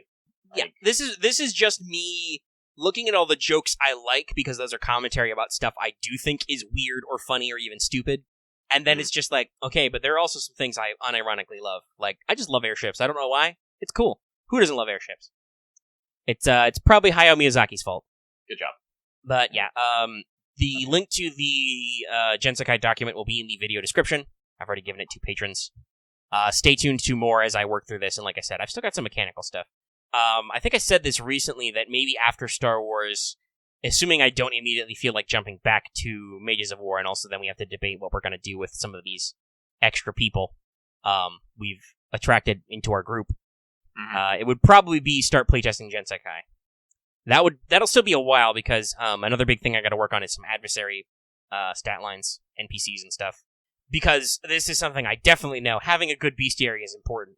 And also, it's a lot of fun. I don't have a blank version, but hang on a second here, Axe. Yeah, Lucky is currently building his own character sheet. And that means also, because Lucky is planning on building for the Earth Goddess, that means I gotta hurry up, because unfortunately she's at her name is Verna, so it's V, so she's at the bottom of the list. Just like spring. Oh yeah, no, some of them are very obvious, Chryso is from the giant Cryosaur, it means golden. Aqua is the water goddess. Aphros I borrowed from Aphrodite. Karka, like I said, is just a very, very lazy retread of Cancer. Proper pronunciation. Some of them get weird. I don't remember where I got the etymology for Hemeth, which is the scion associated with the sign Virgo. She is the goddess of isolation and learning. And also, yes, some of these guys are a little esoteric, though that makes it more fun. The one I wrote most recently, I wrote earlier today, was Mer, or Mere. I'm still not sure. I got to double check my notes. I wrote an etymology for some of these names. I just haven't transposed it. Or a pronunciation guide, I should say. I think it's actually Mere, but it could be Mir. I don't know. I have to look at my notes. He's called the Magister. He's the scion of barriers, boundaries, and prisons. He is known as the Teacher, the Magister, or the Dungeon Master, because I love jokes. And he's basically the god who was okay, here's how we're going to divide everything up. Here's the border to this, the border to that, all that stuff. He taught humans how to build buildings, like houses, walls, forts. He's also the god associated with arcane magic, because he's kind of a... I believe back when this was going to be like a Pathfinder thing I was going to run, because I felt that Pathfinder would most enclose the jokiness of Isekai, and then I was like, but that's a lot of work, though. No offense if you like Pathfinder, I'm playing a D&D 5e campaign right now. I'm not against traditional fantasy role-playing, it's just... There's some fiddly bits. Genesis, being based on Star Wars, is, while not crunch light, is a lot more freeform in its fiddly bits. So I understand it pretty well. I've run a shitload of Star Wars. But yeah, so I think he would be lawful neutral in the traditional alignment scheme. So he's kind of about like science and understanding and taught people magic. There are some notes that sometimes he's a little bit of a fucker. His cosmic realm was called Chthoniya. Which, by the way, in case you don't know, you might go like, Chthonians! H.P. Lovecraft stole that, or it might have been August Derleth, I don't remember. Originally, that's just from the Greek world that literally means under the earth. So he has a weird city underground that's very maze-like and has a cool library full of stuff in the center. But mostly he doesn't let mortals just bust into his library. They have to solve his maze and his puzzles first. Sounds very godlike. Yeah. And, it's noted that sometimes he just throws people he doesn't like in his maze to see if they get out, just because he's like, man, you were kind of annoying to me. And he's also associated with prisons because Mere is the god who built hell. Because when I wrote the setting, there wasn't a hell until we needed one. Until one of the scions became evil. It's actually in my notes about the god of death. What they used to do, if you were a real shitheel, was they would literally throw you outside of creation. They would chuck you into the outer void with the space whale god to be eaten, like ancient Egyptian style. Just like, nah, fuck you, get out of here. By the way, in case you didn't know, the Egyptian afterlife is metal as hell. If you don't pass the trial of the heart, where they weigh your heart against a feather, you are eaten by a horrible crocodile hippopotamus god, and your soul is destroyed forever. Like, it's pretty hardcore. Anubis was not fucking around. No, he is not fucking. He's like, no, you better be good or I'm not letting you in. That's why you needed all those spells and shit, to make sure you safely got to the underworld and you were not found wanting.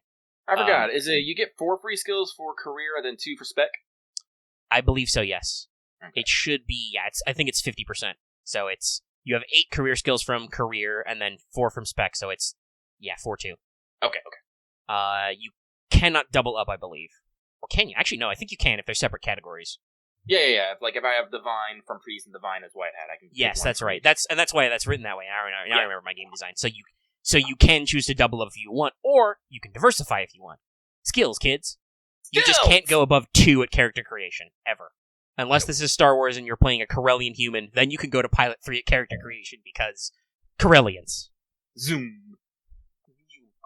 But yeah, so after one of the scions, who actually that's the next entry I got to write, is Minim, who is represented by Scorpio. She was the goddess of beauty and creativity, but then she got a little too creative, and they had to kick her out of heaven, and then she went super evil. And it's very like Melkor Morgoth from Tolkien, if you're familiar with his like high level backstory. Like, she used to be super cool, but then was like, okay, but I want to do my own thing, and because this setting literally runs on capital R rules, the other guys were like, you can't just do what you want, you gotta follow the rules. And she was like, I guess I'm gonna make my own creation with blackjack and hookers. Probably not kidding about that. But yeah, so because of that, they literally had the god of barriers and boundaries be like, hey, so we beat her up a little and we've bound her up, but she's our sister, kid, cousin, whatever, divine family trees, however that works out. We don't want to just kill her because we don't know how that works. And honestly, I don't think that would work. I think then she'd just be fucking around in the underworld, which is probably a bad idea. The actual underworld is very Greek inspired, where 80% of it's just boring. You basically just nap. You chill in some places full of some sand with some trees and eternal autumn. If you're a cool guy, you can go to the Palace of the God of the Dead and chill out with other cool dead guys. And I like the idea of eternal autumn, though. That sounds lovely. Yeah, that's how I described it. It's not quite like wintry dead, but everything is just a little bit close. It's just forests of eternal autumn, dark lakes. It's very chill down there. It's literally supposed to be a place of relaxation. You're dead, buddy. Your job's over. You could just take a nap It's if you feel like you have unfinished business, you can hang out with other dead people, or you can climb the tree of reincarnation. And if you get to the top, you get to live again. That's how I handle reincarnation in this. That's a very solid concept. I like that. Yeah, there's the god of death just has a giant tree in their back garden, which is the paradise equivalent. If you're like a really cool guy, you can chill out in the garden and be like, man, it's rad here. And if you're like, but I got unfinished business, you can climb that tree, and if you can make it up the tree, you can literally climb out of the underworld and be reborn. There is also the Parlor of the Dead, which is where souls get to chill before they're judged, where probably a lot of adventurers go if they have near-death experiences. You can just hang out. It's a waiting room, so in case you get brought back, because that's something priests of the god of death and life can do. They can be like, it's not your time yet, buddy. Come back. But so they needed a hell to store people, so Mare built hell. And there, trust me, there will be some geography of hell. But again, I said that already. I love Inferno. There are also 12 archdemons I need to draw from, which do have their names taken from the Ars Goetia, because I'm lazy and or self-referential. I'd say self-referential. But I did give them cool subtitles, like they all oppose a god. So Mare's opposite is Zagan, Archdemon of Transformation, and a deity you guys are probably going to meet a lot is the Secretarius or Secretarius. It's the Keeper of Secrets, but it means she's the Divine Secretary. Oh no. She's the goddess of judgment and law. So officially, it's her job to balance the scales of life and death and recruit new people. So she's the goddess you guys meet when you get a recruiting effort. But her opposite number is Murmur, the Archdemon of Revelation, who just tells secrets to people. I like the name's Murmur. Yeah, it's a good one. I picked all the names to be very appropriate. Like everything should flow and should feel good. Sorry, I just realized some people are posting stuff in places. I'm like, what's going on over here? Gotta check out. Divine. Charm's good. Also, actually, that's a good question. Is inspiring rhetoric leadership or charm? I know whiteheads get it. I do know you get, but excuse me, I don't remember what it is based on. Actually, I'm gonna do my pro strat because white hat is at the bottom. I'll go to Ranger and scroll up. Oh yeah, no, it's ranked leaderships. Allies affected by your character's inspiring ranking add blue to all skill checks they make for a number of rounds equal to your character's rank and leaderships. Yeah, it's a leadership check and it's based in leadership. But yeah, so that's a thing that's a core Star Wars talent that I ported to a couple of places. Inspiring rhetoric, you can just yell at people, they get better. White hats also get access to, they get some grit, because you're a spellcaster, you need extra strength threshold. They have access to some apothecary, so you can help people heal better. They have access to a couple of painkiller specialization. Listen, I'm going to just fill out the healer thing by picking up Churgeon, and just top that off. I think some of their special ones is they get a talent called Lay on Hands, which means whenever you use medicine to heal somebody, you heal additional wounds equal to your ranks in Divine. So the more magic you are, the better you heal people. They've got Inspiring Rhetoric for that kind of self-support. They've got the Only a Flesh Wound talent, which lets you, that's the same as the Medic talent in Star Wars. You get to do a hard medicine check and just be like, nah, you didn't take that critical injury. You're fine. It's nothing. But they do have a couple of caster supports. They can take Signature Spell. They can take Brilliant Casting. You can spend a story point to add extra advantage to your spell casting. And they have access to Conduit, which lets you cast a spell once per encounter as a maneuver by spending a story point. That's a good one. And Masterful Casting. When you cast a spell, you can spend a Triumph to trigger 3 different qualities or spell effects instead of 1. These must be things that can be triggered by spending A or T. That's pretty good. Plus you proc a lot of bonus effects, basically. So let's see here. Pick up Divine, know the rules, leadership and medicine. Oh, actually asking about stuff. There are flying mounts, actually. Do check out because I know this is important. And honestly, we've run into this to a little bit because Marth has decided he's going down the Force Ranger route a little bit. He's actually bought Animal Bond, and it doesn't have an animal picked yet. Star Wars is a little sketchy about that. It's a little hard to figure out what you want to do. Because I knew that animal companions are a big rule thing, I bit that off at the pass. Literally, that's Table 9, Animal Mounts and Companion, or Mounts and Animal Companions. Which includes normal-ass stuff like camels, falcons, dogs, horses. A riding horse, by the way, is a minion, but a war horse is a rival, because they're a big deal. But also includes special mounts, like you can get a wyvern or a pegasus, so you can get flying mounts. You can get sorga, which are heavily inspired by the lizard things from Codex Alera. They're a very stubborn desert animal, desert lizard. Sounds fun. You can also ride a moa, which is... Terror bird. Yeah, terror bird. Because I thought they were super cool, you can ride a hart, which is basically just a giant goat elk thing, because that was super cool in Dragon Age Inquisition. And there is also, again, inspired by Codex Alera, you can ride on a giant ground sloth, a Beringia. They're not super fast. They only have agility 1, but they're strong and they're steady.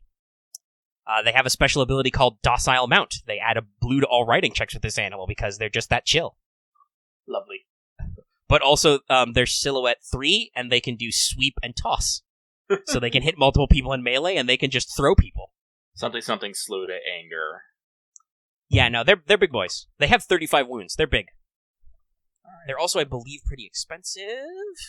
Yeah, they're the second most expensive mount you can get. The most expensive is Wyvern. Because, listen, okay, it's really cool, but goddamn, it cannot be cheap to buy a motherfucking baby dragon to ride, okay? It can't. Otherwise, everybody would have dragons. I wonder if we can find some sort of terrestrial dragon. Probably, drakes are they're not playable because that would be really complex, but drakes are an intelligent race, and they have a lot of variety of smaller animals, so they'll have, like, wyverns are a draconic animal that they have wing arms, right? So there are probably dragon-like animals that have no wings, and various forms of draconic bits. Alright, let's see. So I got my Well, honestly, most races only get 90 XP, but yeah, the breath weapon and the extra point of you get an extra point of willpower and an extra point of starting strain. Honestly, it's not necessarily core, but longer would make good divine casters also. Yeah, willpower 3. Lucky I had to drop 30 points into willpower, so it got up to 3. Yeah, you start with willpower 3, and you start with an extra point of strain. So you start with minimum 14 strain, and you get a ranged attack. And you can take discipline for free. Porter has 1 rank of charm, 2 ranks of divine, 2 ranks of medicine, 1 rank in resilience, that was free, and a rank in the rule for XP expenditures. So, super sad. Let's see here. Well, that's it. Like I'm getting excited for this. I'm ready. No, it'll be fun. And I've always known it would be fun. I just needed to actually work on it. Like I said, I was like, oh, Lucky's writing on stuff. I want to write stuff. And then once you get the flow started, it usually comes pretty good. And then it's when, like I said last time, I hit a stumbling block. It's like, shit, I've lost the flow. Once you lose the flow, it's hard to get back. And honestly, that's a talent of, like, high-quality professional type writing, to be like, okay, I can power through the flow, but sometimes you can't power through. And that's what they talk about burnout, is, like, when you try to power through and you don't. Speaking of powering through, because we've been harping about Genesis for like an hour and a half. Not that I mind, I was planning on making this one of my big discussion points because I have been doing a lot of writing, and then once I started talking about it, Lucky got into it, which is good too. Something I'm not powering through is Persona 5. I think I am going to take my little bit of a break. So on Monday, I started playing Royal again. I did a couple of days, talked to a couple people, got some stuff done, and then I got a day where it was afternoon and none of my friends wanted to hang out with me, and I had to have that little moment of self of be like, what do I do? Do I really want to just go ahead and dive into Shido's dungeon and start working on that? And I was just like, no, I really don't right now. I don't feel like it right now. So I put P5R down, and then I play Titanfall 2 for a couple hours. That's my go-to. Titanfall and Skyrim are my go-to of, like, I want to play something, but I have no idea what I want to play. I just want to pick something up for a little bit. So I'll play a couple rounds of the Titanfall 2 multiplayer, which still has people, by the way. People still play that. And they're not necessarily, like, maybe it's just because I'm not in those maps or anything, but they're not necessarily, like, super tryhard or good. Like, I'm actually okay at it, even out of practice for months at a time. But so recently then, I have actually gotten back into Final Fantasy VII Remake. So I have actually played that. Yeah, a decent amount yesterday. I saw you playing that. Mm-hmm. I am now firmly in. I think it's got to be 14. Yeah, it's 14. So for discussion purposes, I'm not done with the game, so no spoilers. But also, if you haven't played the game at all somehow, maybe minor spoilers, because I'm going to talk about some of the stuff. Because I have some interesting thoughts. I was a little bit worried it'd be hard to get back into, but luckily it's really not.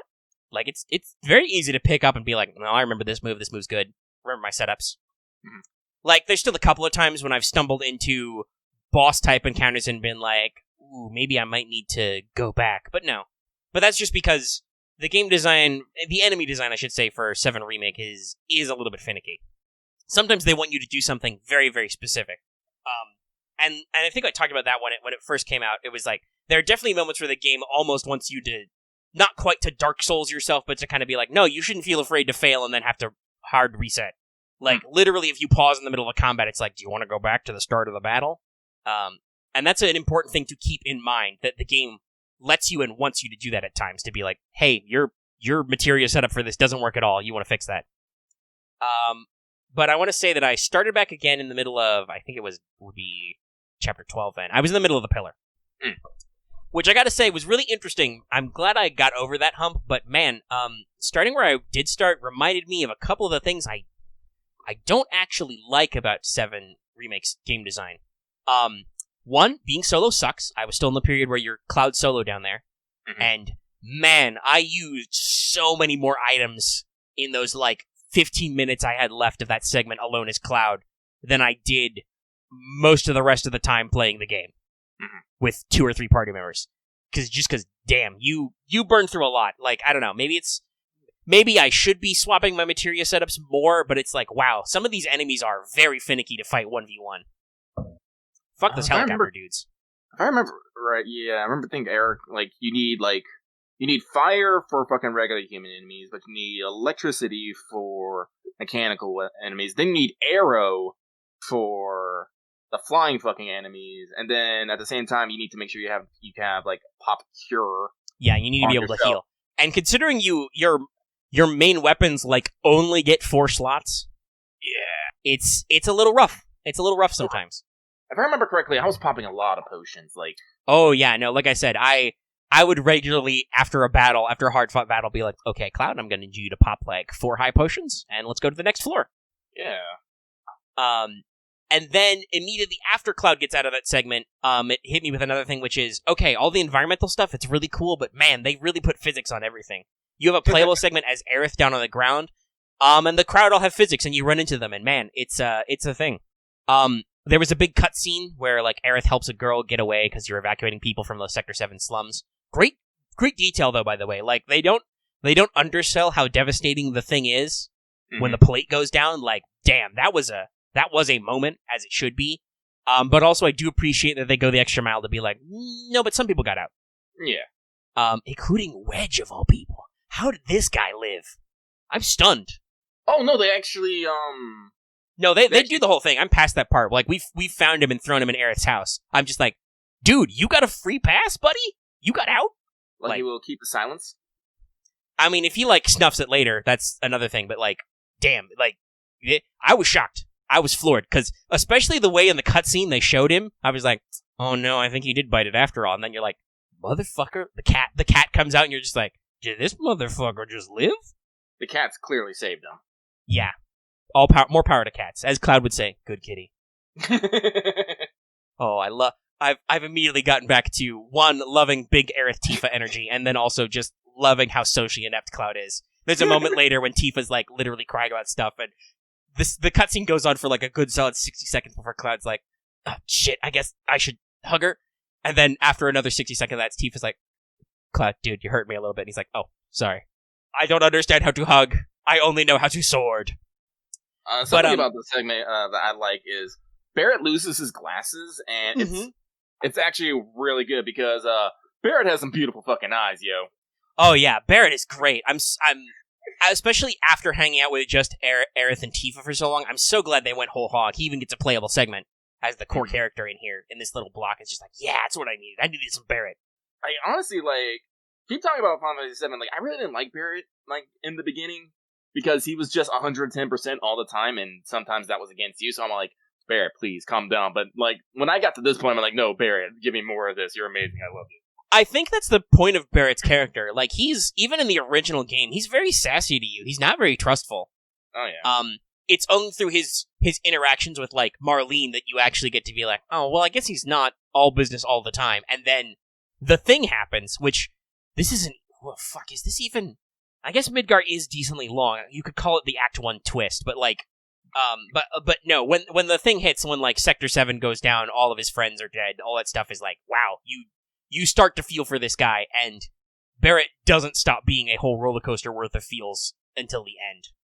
I like him because I get the feeling that he understands, like, all this shit is kind of his fucking fault, but if he stops, then it will all been for nothing, and he needs to get the guys that did this.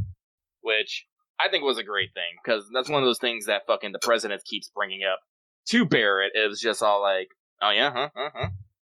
You think you're so great? Yeah, that sassy boy. And also there's another scene where I'm very interested to see where this goes, because I'm in the section where the game's like, hey, here's your last batch of subquests, and you go to the thing, you can't come back, so I'm gonna do all the subquests, because naturally.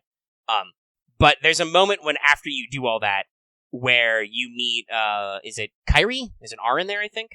Or is it Kylie or Kari? I don't know. I think it's Kylie. Stockings lady. Yeah, Kylie. Okay, it is Kylie. Where she starts talking shit about Avalanche, and Barrett's like, I'm gonna go up there, and then Tifa's like, don't do that, dude. That's not a good idea. And you feel for them, because you wanna yell at her because she's fucking wrong. We're not doing this for no Wu-Tai. But also, like Tifa says, dude, nobody's gonna believe us right now. It's real bad. But the thing I was gonna mention was we do that whole cutscene with Aerith, and then I set my controller down for a second because it was a cutscene. They can go on for a little while. And then I, like, looked away to do something on my computer. When I looked back, Aerith was walking back into the scene because the cutscene had ended, and the crowd of people had literally forced me into the you cannot go zone, so the game had to autopilot me out. And I was just like, okay, we might have put a little too much detail on this. Little too much. But honestly, once I got past some of that, like, the fight with the Turks at the top is really good. It's intense. It's very intense, and they even brought back Reno's dumb little pyramid thing. Like, they had all the references, they did all the stuff. I find it interesting the way they handled the button press. But they do all that stuff, you do the whole thing, you fly away, there's some of the whole thing, like a lot of the trips, the finding stuff. Oh man, I'm telling you right now, the scene where you're, like, zip-lining away, that's gorgeous, but it's also terrifying. Oh yeah, no, that's what I said. Like, they gave it the spectacle, and I love the way they frame this. You get out of the rubble, and then the game gives you a perfect opportunity at multiple points to just tilt that camera up.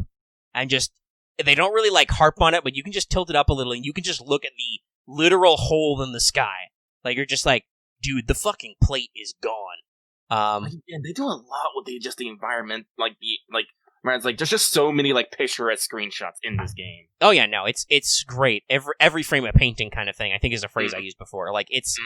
The environmental storytelling is great. Like, compare wandering your way through the ruins of the Broken Expressway to you have to go back to Aerith's house and just be like, especially when you go out there at night when like I said, when Tifa wakes up and walks outside and you go talk to her as Cloud, like, just like, you're just like, damn, this place is magical. Or it's heartrending, but I love that they let you go back into the ruined Sector 7. Like, you actually go back into the rubble and you're like, damn, this was I remember this place from like chapter 2 or whatever. I memorized this place. I walked around here a lot. It's fucking gone. Like, you literally go to the ruins of Seventh Heaven and just see the pile and just be like, shit, dude. It's full of feels. Also, I do appreciate the underground segment that comes after that, though, because I'm like, is this a motherfucking Dirge of Cerberus reference? Like, the fact that there are secret Shinra test labs under Midgar, I'm like, is this some deep ground shit? It's part of the greater lore, and also it has great moments for Cloud, because he gets to look in a hole and have spooky, creepy flashbacks. Cloud has a lot of flashbacks. There's a lot of themes. I really want to get to the end of this game, because I'm like, I'm feeling lots of feelings and thinking lots of thoughts about the way we're framing this game, and I want to get to the end so I can look at the whole picture and talk about it, because, like, the way Wedge, Biggs, and Jesse talk about this, like, almost like predestination, I'm just like, God, Jesse. R.I.P. R.I.P. in horny heaven, Jesse. I should probably play the last couple chapters on my own just so I can get back up. Because, boy, that's a rough scene. She dies still thinking that she fucked up, right? Mm-hmm. God, it hurts so much. Yeah. I love, though, just before she goes out, how spicy she is, where she's just like, I never miss. You didn't, but it still came back to get you. And even then, when she's like, "Oh, Tifa's crying. I must have said something wrong." I'm like, "No, you didn't. No, you didn't, my precious horny angel." Even while dying, she manages to have a little bit of the horny energy. What is it she says? Like, so Cloud's gonna be the guy who hears my last words. Cool. Oh, R.I.P.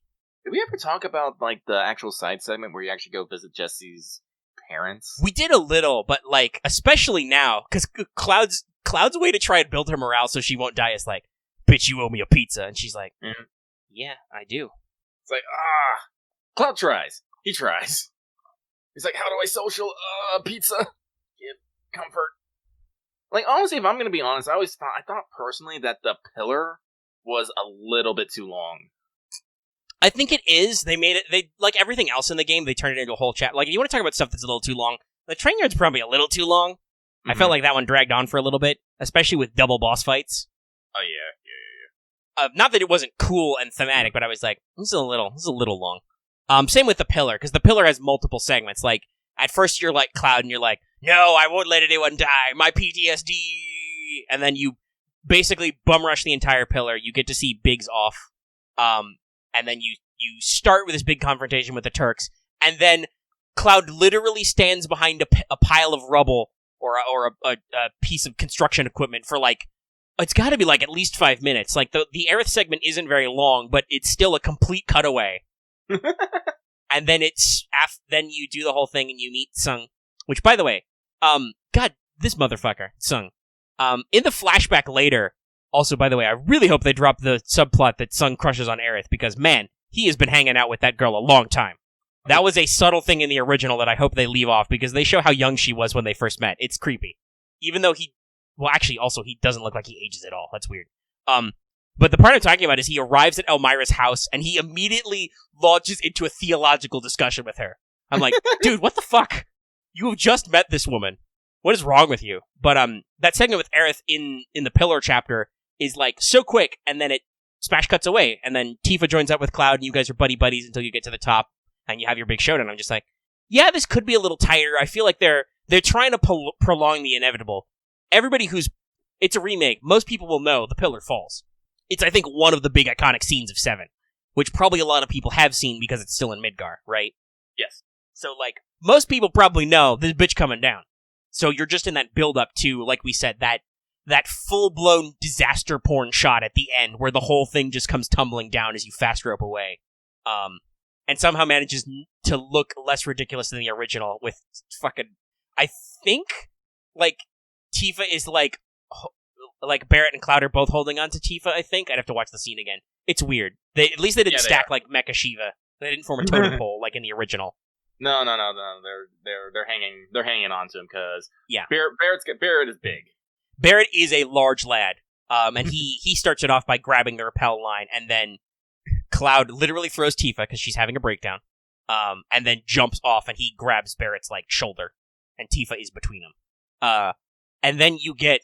I'm really glad they put the section after it, though, the looking for hope, because that is something that in the original game, man, do you blast through. It's like, Barrett's like, "Where Marlene?" And Cloud's like, "Probably at Aerith's house, dude." And then we're like, "Cool, let's go there." And then Elmira's like, "My daughter is gone. Your daughter is alive. Let me tell you the story of how I met her." And then we're like, we gotta save her. And then immediately you climb the shiny wire of hope. Like, that is nothing. That's fucking nothing in time. In the remake, there's the, cool, Marlene's alive. Maybe other people are alive too. Let's go find my friends. And I'm kind of, I mean, I guess not because Barrett's really big, but I'm like, I kind of want to be like, man, we're really holding on to the fact that those guys are fucking dead. Like, Cloud saw both Biggs and Jesse. No, they're dead, dude. I guess they wait until it's a big emotional moment because Tifa says the big thing of like, no, they've returned to the planet. Mm-hmm. And we're like, okay, cool, that's great.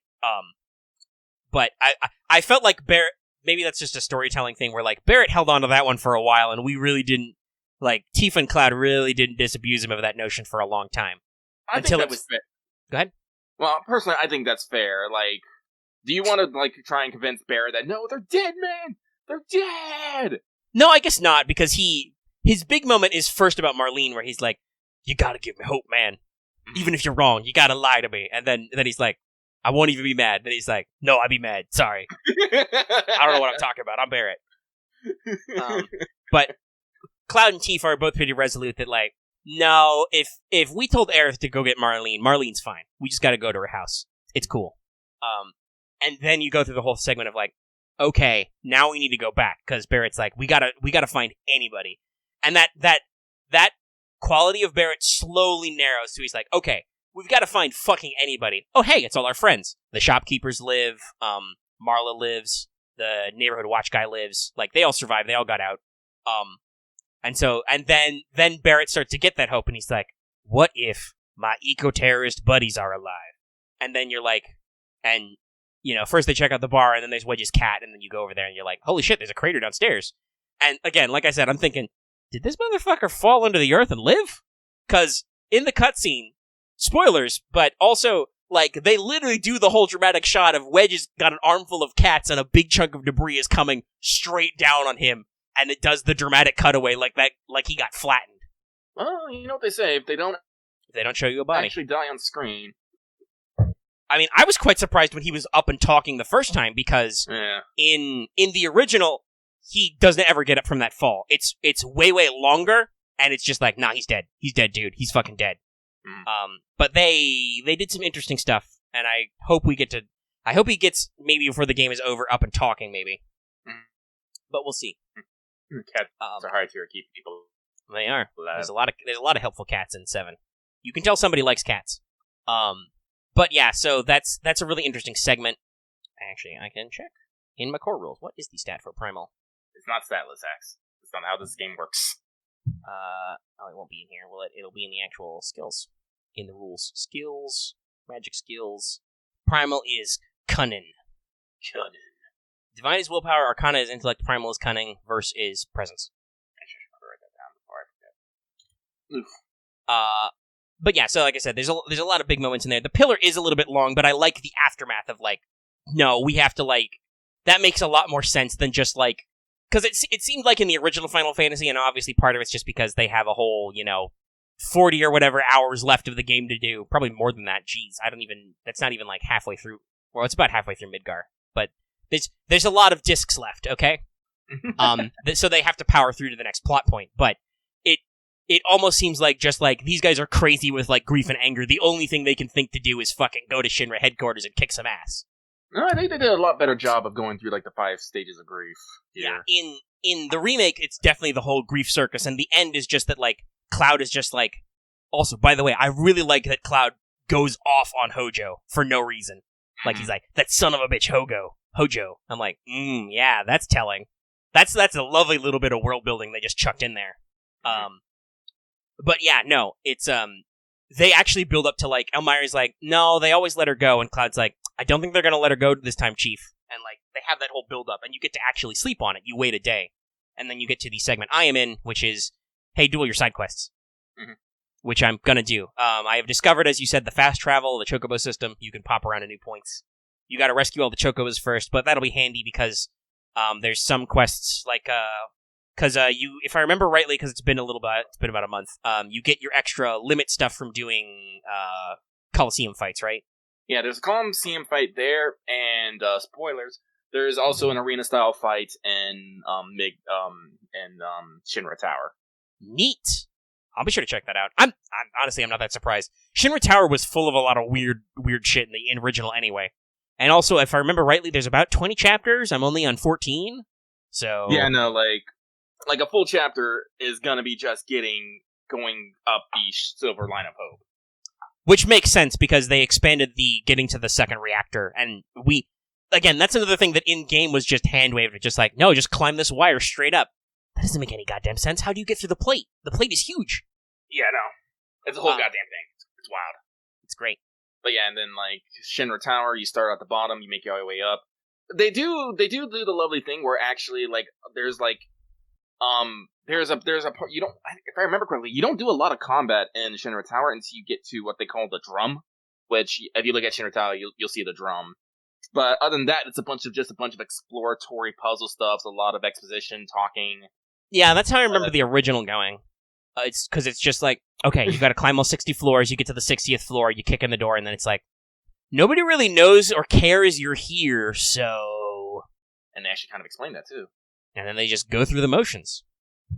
By the way, I will tell you, Lucky was the person who actually manually climbed all the stairs, and it's fucking hilarious as Barrett slowly dies. I bet it will. I'm gonna have to. I'm gonna do it. Just because Barrett's little moments, we still do that. No fear, little fear. We still do that. We're still doing that. Barrett's great. I love him so much. He's got so much character, and his voice actor in both languages had a lot of emoting. Oh, yeah. Like, Barrett is, like, one of those people who I like in both languages, just because, like, no, this is good. Yeah. Oh, man, alchemy is fucking shit. Well, I'm just gonna have to put in a bunch of skill points into that, then. Well, yeah, same with medicine. Yeah. Yes, alchemy is int. Listen, Porter heals by the power of faith, not the power of brain.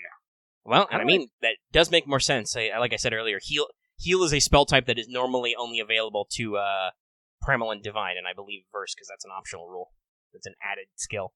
Arcane can't heal by default. But yeah, 7. Like I said, I think there's gonna be some good. Like I said, Barrett really grew on me. Mm-hmm.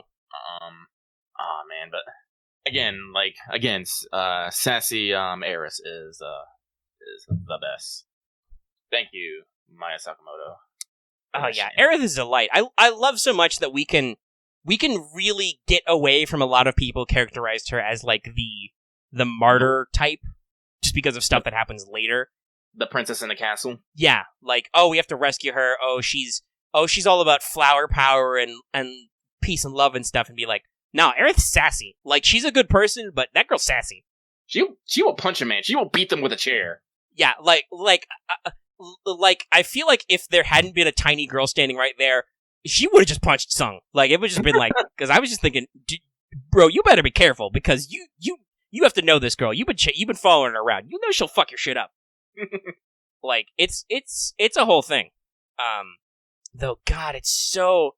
Oh, it's a meta thing, but I feel, unless we alter some of the way the plot flows, it's so heartrending where at the end Elmira's like, find my girl, bring her back, and I'm just like, oh shit, dude, we never gonna come back here.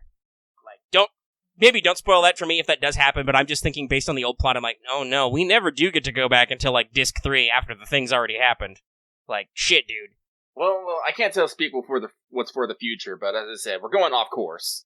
It is true. We're doing weird stuff, but I'm just like, I feel like that line was deliberately made to twist the knife for OG players. Which, like I said, there's a lot of. I don't know whether it's in plot yet, or if it's just meta commentary, but I feel like there are a lot of lines which are just like, yeah, nope, yep. Like when Wedge is talking about, I feel like we just can't avoid it, you know? Like, we've got this coming. I'm just like, you don't really, but I get what you mean. There's commentary on that too later, but as I said, you're not going to get that until like in the final few chapters. No, and I'll have to get some food, but I will hopefully. I was a little tired last night, so it took me a little to get warmed up, but I got back into it, so I'll get back into it. I just got to do all the side quests because the game. I love that the game warned me, literally, dude. If you progress, you're going to lose all the side quests. But at the same time, that means that like shit, I got to do all the side quests. Did you actually get to the wall with avalanche just scrawled all over it? No, I haven't actually gotten there yet. Like, I walked out of Aerith's house. The game gave me an alert about side quests. And I was like, shit, dude, I gotta do them all, and started wandering around. Yeah, like, you get another prompt, but the place you go up, like, I think I should see a screenshot of it. It's just the wall that just has avalanches scrolled in giant graffiti. I'm like, this is so poignant. Yeah, that was in the original too, is the wall with the golden shiny wire of hope, which is a very classic, Barrett line. Because that encompasses him right here. Cloud's just like, it's just a wire. And Barrett's like, no, dude, this wire is hope. Oh, man. God, there's so... Like, immediately after... I've played for, like, probably only, like, 4 or 5-ish more hours. But, like, damn. We talked about this. The game is just a piece of art.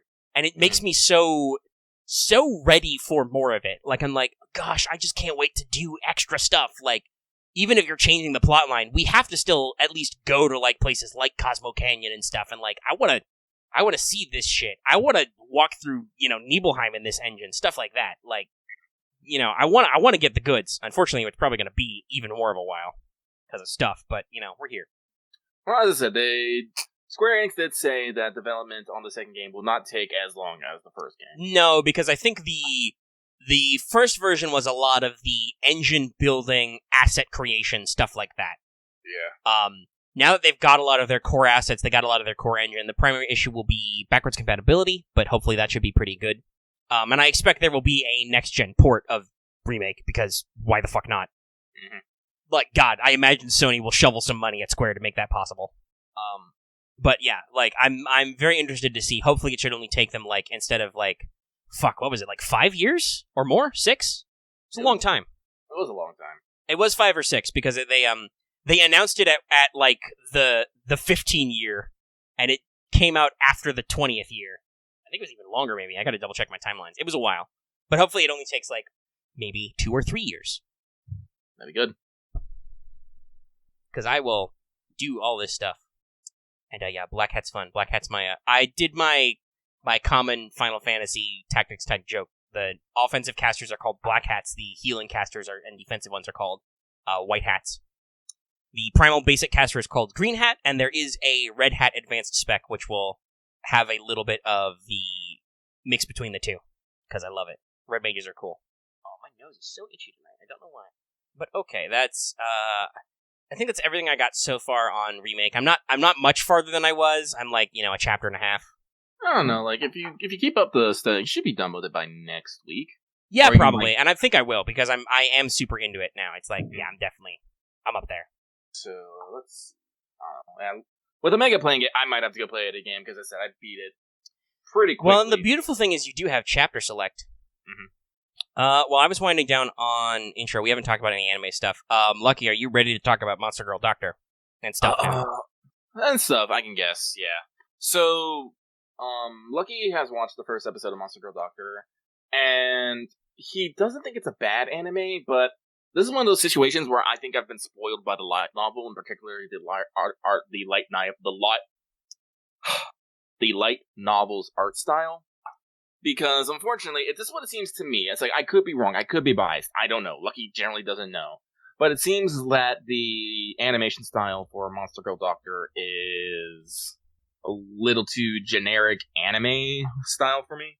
Especially in looking at Monster Girl Doctor, where the illustrations are done by Zeton, and they're spicy. Oh, they're spicy. Well, yeah, Zeton is a very spicy artist. Yeah. And that's one of those things I always want when I get, like, light novel adaptations, is I kind of want the anime to, at least in some ways, mimic the illustrator style. Like, we got that with Do You Love Your Mom and her two-hit and her two multi-hit attacks. Like, they like, it wasn't a one-for-one Pochi, but they still used a lot of her, like, character design and whatnot for it. Honestly, I think that's just you always know that's a very, I don't want to say good, but that's a very thoughtful quality to an anime when it emulates the iconic art style of the manga or light novel. Like, that's a big deal. Monster Girl, like story-wise, no, it hits beat for beat, and it keeps, like, well, it's not the full spiciness of what it is, it keeps a lot of it. So it definitely has, like, the heart of what, like, Monster Girl Doctor was in the light novels, but it's not everything.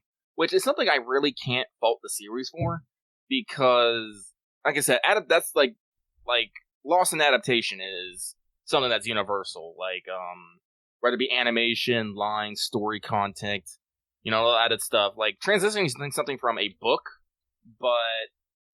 to, like, any sort of animated or visual media, like, things are going to be lost, and things have to be changed, adapted, screens. Like, we talked a lot about this when we were talking about the Babylonia chapter to Babylonia anime stuff. So, it's one of those things where it's like, I'm not particularly upset or mad about this, but I am a little sad, and it kind of kills my motivation to watch Monster Girl Doctor just a wee bit. Yeah, I can see that. That's kind of like, you're like, okay, I like this thing for, you like it for the art style and kind of the personality, and it's like, oh, well, we've kind of generic it out and skipped some stuff. I don't know if we're hitting the same feel I want. Because adaptation does have key parts, but at the same time, you can definitely completely change the tone of something through adaptation, and that's not always what people want. Like, if you haven't read the light novel, I'm pretty sure Monster Girl Doctor is going to be a good time, and I heartily recommend that you watch it, because it is funny, it has lots of Monster Girls, and it's a little bit lewd. As most Monster Girl works are. Mm-hmm. So I still will recommend it for people. It's just someone who's maybe read a lot of novels, just might it might not be hitting those buttons. Yes, horseshoes can be very lewd. Well, yeah. So speaking of, I mean, we'll let a bit of the power level show, but Lucky mentioned the art is by Zeton. If you look up Zeton, you will probably find a lot of Centaur porn. Just saying. I think that's the thing Zeton is most known for. So yeah, I'm not shocked. Oh, of course, Beastman exists in this guy. Do you have Centaur? Playable Centaurs? I haven't given them stats. Yes, they will. They will be more like Arknight's horse people, because doing the whole like four-legged quadruped centaur thing is mechanically very, very hard. I can believe that. True centaurs are going to be probably associated with, shocker, the scion who represents Sagittarius, who is also a centaur godman. So he will probably have centaurs who work for him, but actual playable character Beastman will be more like somebody like Neural, where it's like, okay, you've got a horse tail and horse ears, and I don't know what special power they'd have. I gotta be honest off the top of my head. I'd have to think about it. Because bovine Beastmen get extra carrying capacity, and the rabbit people, if you play a bunny girl, you actually get extra movement speed. You can perform a second free move maneuver a turn. So you can sprint like a motherfucker. Maybe give them the ability that lets them ignore difficult terrain? That is spicy, but they could be swift, yeah. Because, I mean, this isn't like D&D, where doing some of that stuff with, like, movement and action economy is really fucky, because difficult terrain is, there's literally a talent that's just like, you ignore all of it, fuck it. Get out of here. And second, because this is the range band system and kind of a lot of theater of the mind, there's not a lot of necessity to be like, because, like, I've got a playable character who can be a flyer. It's not a big deal because, hey, flying just means you have 3D movement. And anybody can kind of get that trait because there are magic brooms and there is arcane wings. So you can get fantasy jetpacks. Also, yes, Robin, that's one of the core ones is feline. They're actually really good. I mentioned this earlier. They get to reduce the range band of falling damage by 1, which means they just straight up ignore shortfalls. Just be like, yeah, you can fall. But yeah, maybe I'll whip up an equine stat line and just think about it, make him swift or something. So other than Monster Girl Doctor, have you poked any anime stuff lately? Yeah, like I was actually watching, I just realized when, we started recording that I hadn't actually caught up fully on Sword Art's online Alicization. They just started their final season of that, so I'm getting caught up on that. Also, let's see here. I watched Uzuki-chan Wants to Play, which is kind of I don't want to necessarily call it a romantic comedy. It's definitely a comedy, though. It's basically actually, I never even explained. Well, actually, no. Monster Girl Doctor literally explains its premise in the fucking title. That's all it really is. But Uzuki-chan Wants to Play is a story about basically two characters. I forgot the main character's name, and his kohai named Uzaki, who's attending college. And the main character enjoys having a loner life. He doesn't, he's not like super social and stuff. And for some odd reason, Uzaki has taken it upon herself to keep him company and keep him from getting lonely. The only problem is she's extremely annoying. That's always a problem. Yeah. She's extremely annoying and has giant tits, which is usually the crux of all the jokes in the series. I mean, it made me immediately snort. I was like, yeah, if you don't know Uzuki-chan, if you've ever seen a short hair, big titty girl with the shirt, Sugoi Dekai. Which you probably have. Yeah. It's a big name. That's her. By the way, Sugoi Dekai just means super big. Super big. And it's just right across the breast, which they are. So, correct. Like I said, it's a little bit endearing, but as I said, some people will get fed up on just actually how annoying Uzaki is. But as I said, they have completely the Manzai group with the Bokeh and Tsukami going group, where Uzuki will do something fucking stupid, and the main character will just immediately just be like, what the fuck? Which is funny, I don't know when, is there, I know that's, really, a Japanese humor culture thing, but do we have that kind of equivalent? I mean, because that's basically just the funny one and the straight man kind of thing, in broad terms, is... I don't think we have that boiled down to a science, but the art of the straight man it's a cornerstone of comedy in multiple cultures. It's just, the Japanese have it to a formulaic style where it forms the Bokeh and Tsukami routine. and also the internet is run by weebs, so that term is popularized. Mm-hmm. It's like, even without anime stuff, there are tsundere-type characters in Western storytelling. It's not as codified a trope outside of Japanese-ass storytelling. Also Japanese-ass storytelling. Yeah! By the way, check out the spicy Centaur that's just in the Monster Girl novel. Just load. It's loaded for me. Yeah. Yeah, that's a Zeton, alright. But, yeah, so, like, I'm watching it, like, I enjoy it, but, like, I'm glad it's probably gonna be one of those things that, like, I'm gonna be glad that I'm gonna be watching week to week, because if I had to deal with, if I bench it, I'm just like, God, this girl's so fucking annoying, but she has big honkers. What is life? Bleh. Big honkers. Big dunkelhoppers. God, I love that copy pasta so much. It's so funny. What? It's also kind of true. Which, by the way, if you don't know what we're referencing, I think it's just if you just Google, I've got this new anime plot.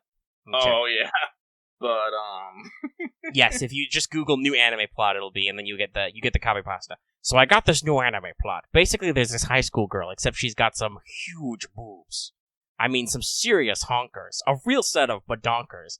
Penging some Dobon honkeros. Massive Duhun Kabonkakalus. Big old Tonhajer Karus. What happens next? Transfer student shows up with even bigger Bahanaga Hoogs. Humongous Hukalamahungus Malungus. That last one just goes on several times. It's a very funny one. And now there's a clip of me saying it on the internet. So that's Uzuki-chan Wants to Play. It's streaming on Funimation right now. Monster Girl Doctor is on Crunchyroll, which I'm about to start slapping. Like, someone get me a physical representation of Crunchyroll here, I'm gonna slap it. They have a Twitter. And it's true. They have a Twitter I no longer follow because they would just spoil shit. But why do you want to strike Crunchyroll, Lucky? Because right now, Crunchyroll is having some weird login issue where when I open up Crunchyroll, I'll be logged out for whatever reason. I hate that. And I'm just like, and it won't let me log back in because it's like, you already have an account. And it's like, then why am I not logged in? And then it will randomly log me in. I'm like, okay. And then I'll be watching something. Then I'll be watching something, and then it'll just log me out mid-episode. I'm just like, ooh. That's a bad one. It's not great. Somebody should fix that. It's not great. But as I said, please, someone from Crunchyroll Human Resources, come here. I need to slap you. And then you can go punish whoever works on your fucking PS4 coding. But sadly, I feel like at times the PS4 is the app integration's not great. No. I've had a lot of I use YouTube on my PS4 a lot because it's just a really good way to stream YouTube on my TV. And I've been having a weird thing where like I get a lot of lag, like input lag. Like if I want to stop a video, I hit circle to back out. The video ticks on for like 2 more seconds, but you can't pause or fast forward or anything because it's like, oh, you're closing this, and then it closes the video, and I'm just like, it's a little slow. Hope we patch this soon. Oh, and gosh, not that I use it a lot. I am still subbed to Funimation, but I am not using it a lot. It's fine. It's not very expensive. I'll want it someday. And if I ever want to watch back Babylonian Eclipse, it's very important. Very, very important. But their PS4 app was also a little bit clunky. I think we both had that issue with Funimation's app. It was also clunky. They're both clunky now, so I'm just all like, yeah, I don't know. And if it's that you use a con, it's like it's all content I need. But so let's see here. Monster Girl Doctor, Sword Art Online. Let's see, Uzuki-chan Wants to Play.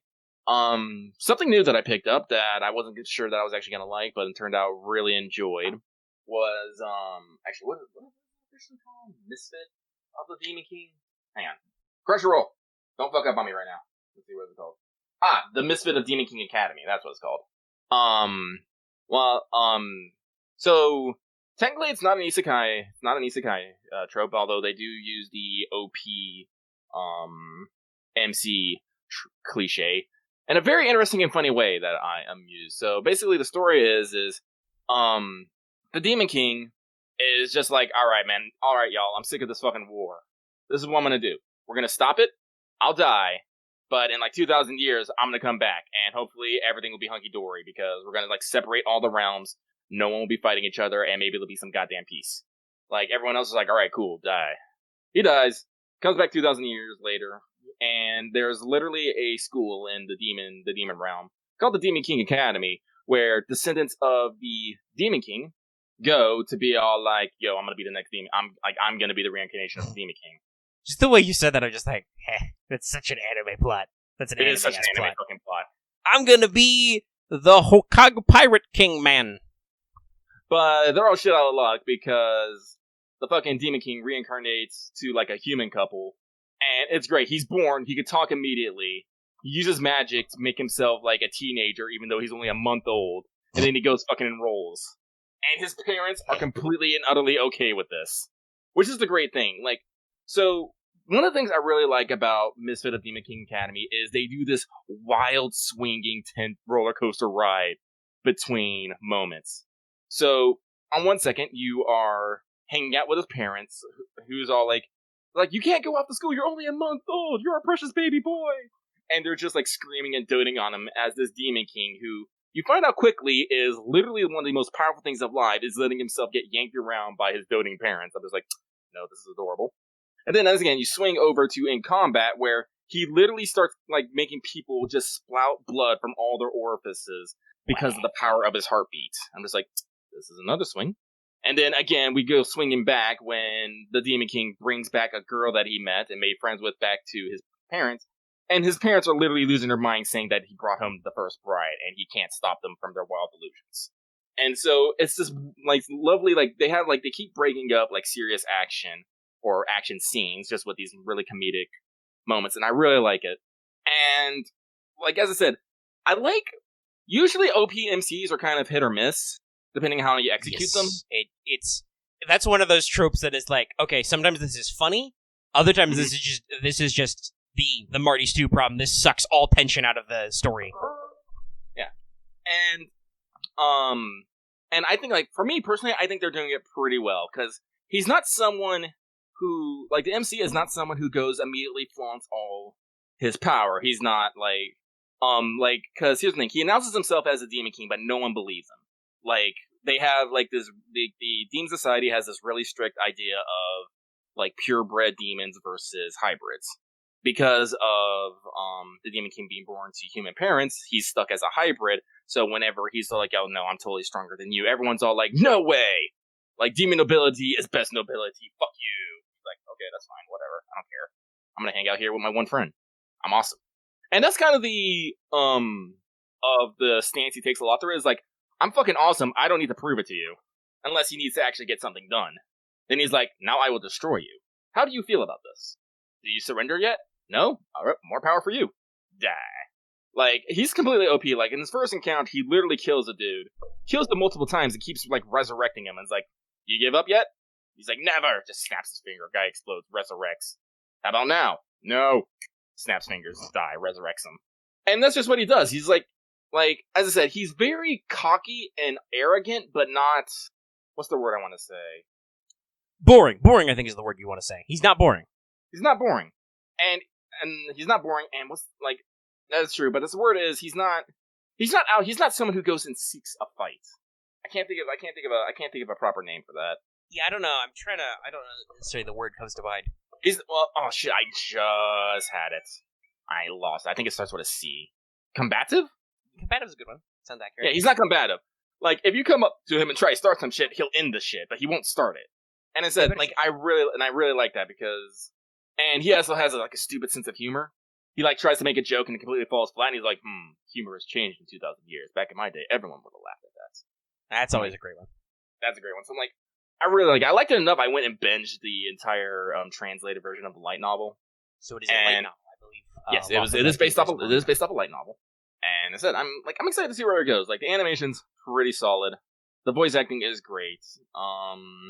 Looks like it will be probably a harem. Looks like a harem. From what I can tell, it's gonna be a harem.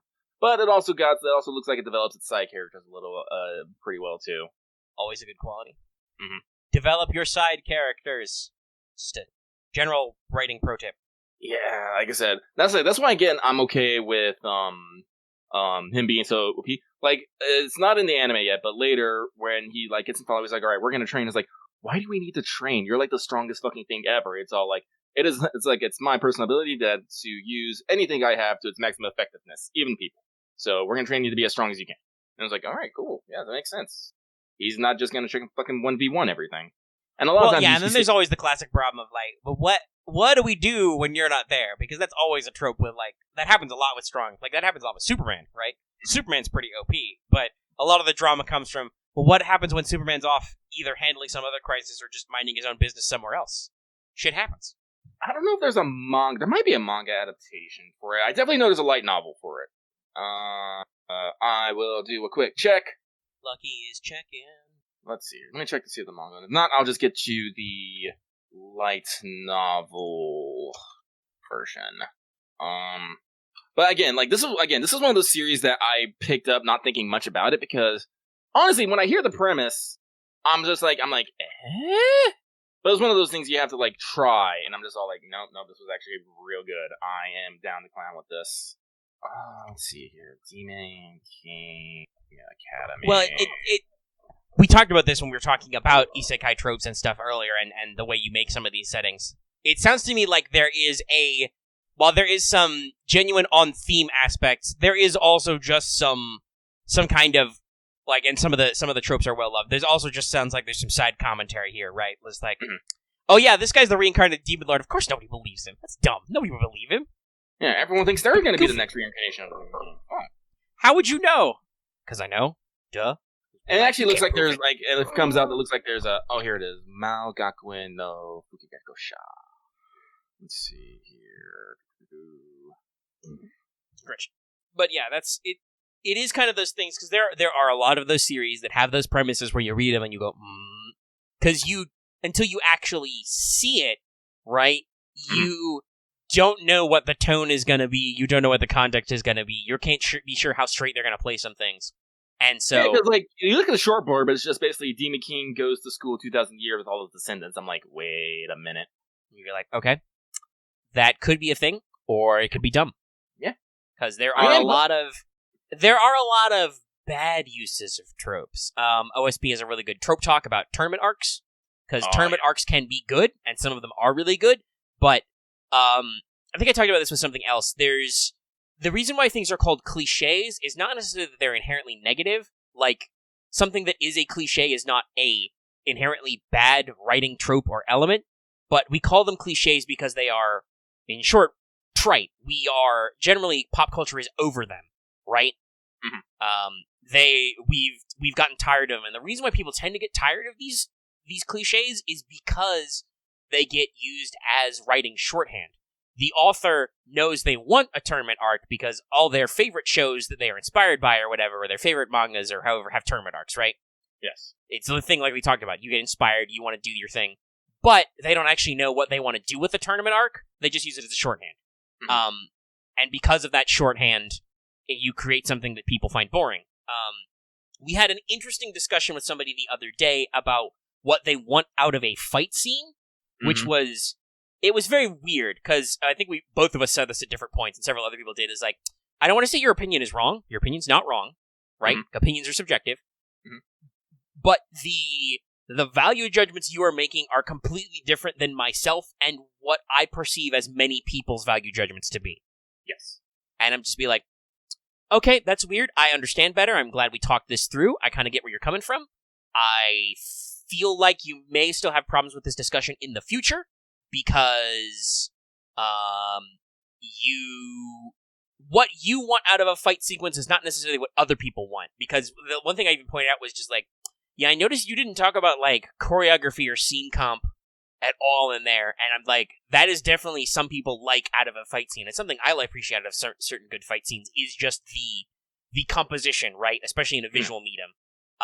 The action, the kind of back and forth, how you utilize the characters in a moving fashion, right? Stuff like that. We were talking because they said they didn't think the fight scenes in Fate are good, and it was just like, a lot of people just went, wait, what? Right, and one of them was like, oh, I don't really think the fight between Emi and Shiro didn't really get me. I'm like, it's not really a fight. They're not really fighting in the way that we describe it. They have a conflict, yes, but that's as much emotional as Archer really tries to stab Shiro really hard, and Shiro tries not to be stabbed, and fails. Because he does. He fails a lot. Shiro gets stabbed a lot. Anyway. so that was kind of the discussion point I had, is like, whoa. Okay, one, you're calling that a bad scene, but also you call that a fight? Like, Gil versus Shiro, that's a fight. That is a conflict with back and forth, even though there's only one blow that ever lands, right? Well, two technically, because he uses both swords, but you know what I mean, right? Like, but that is I generally think that's a really well composited shot. It shows off all the characters' abilities really well, you know. Shiro's doing his thing, Gil's doing his thing. It shows all the strengths and weaknesses. It has a lot of good dialogue, but when the actual action starts rolling, there's very little dialogue. It's mostly just Shiro saying a couple of things, and then Gil getting progressively madder and madder until the end, right? Like, and that's very well shot, very well orchestrated. There's a lot of build-up. That scene is arguably the climax of Unlimited Blade Works. That is the thing where Shiro does the Unlimited Blade Works thing. That's the payoff. It is also beautifully sound designed in both OST and actual sound design, and very well acted by all the actors who are very well professionals of Fate. Like, I don't think many people will pick very many fights about that scene. Interruption, Omega. Where'd you put the fucking skill trees for Jinsekai again? Oh, you want to see the actual talent tree layout? If you go to the outline at the top of Careers and Specialization, it links to the graphics. It has a okay, links. Okay, yeah. there it is. Okay, thank you. Because they're a little clunky. And like I said, I have just realized that Churjin doesn't have a standalone. I must have missed that in my pass. Well, I'm not picking it up immediately. I just need white hat. No, it's fine. I'm just like, oops, I whiffed it. That's okay. That's what editing is for. And I'm sure if I hadn't, then Lucky would have looked at this list and be like, yo, Omega, I don't see Churjin in here. I'm like, well, shit. Oh, yeah, no, I've already spotted an error. Apparently, Lay on Hands is not ranked yet. It says it is. Oh. Important to note. Let's see here. Well, in the body, it says it's ranked. I don't know if the graphics actually should be considered accurate to saying ranked or anything, because I was very lazy with them. I bet. Alright, let's see here. Okay, so I can't get just Lay on Hands from Grit. Solid. Okay. Yeah, I tried to... A lot of these trees are designed to be a little flexible. White Hat's actually pretty open. The only thing that's not directly linked to something at a row below it is Desperate Recovery, because I think that's kind of a side grade. Building these trees was a lot of fun when I did them. But yeah, we were talking about fight comp, right? That's like... Yes. So there's shorthanded fight scenes too. Like, honestly, having your friend explain your move, that's a shorthand. That's a like... Well, it's technically it's a longhand because it's exposition, but that's a thing everybody understands, the taking a break mid-fight to explain something. So you did the high-level description of, what was the full name of this again? Which one? This thing, the Demon King Academy. Oh, yeah, Misfit of Demon King Academy. Misfit of Demon King Academy, right. It's reading another, tongue-in-cheek system. Also, Axe is asking how bad it is to have one presence. I don't know, about as bad as having you...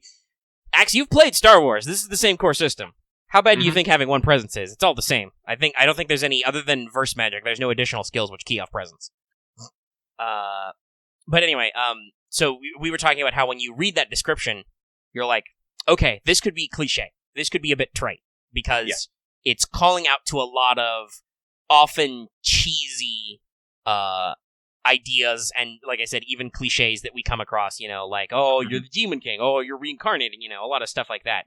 But that doesn't mean those stories are all inherently bad. It just means that a lot of people use them as shorthand.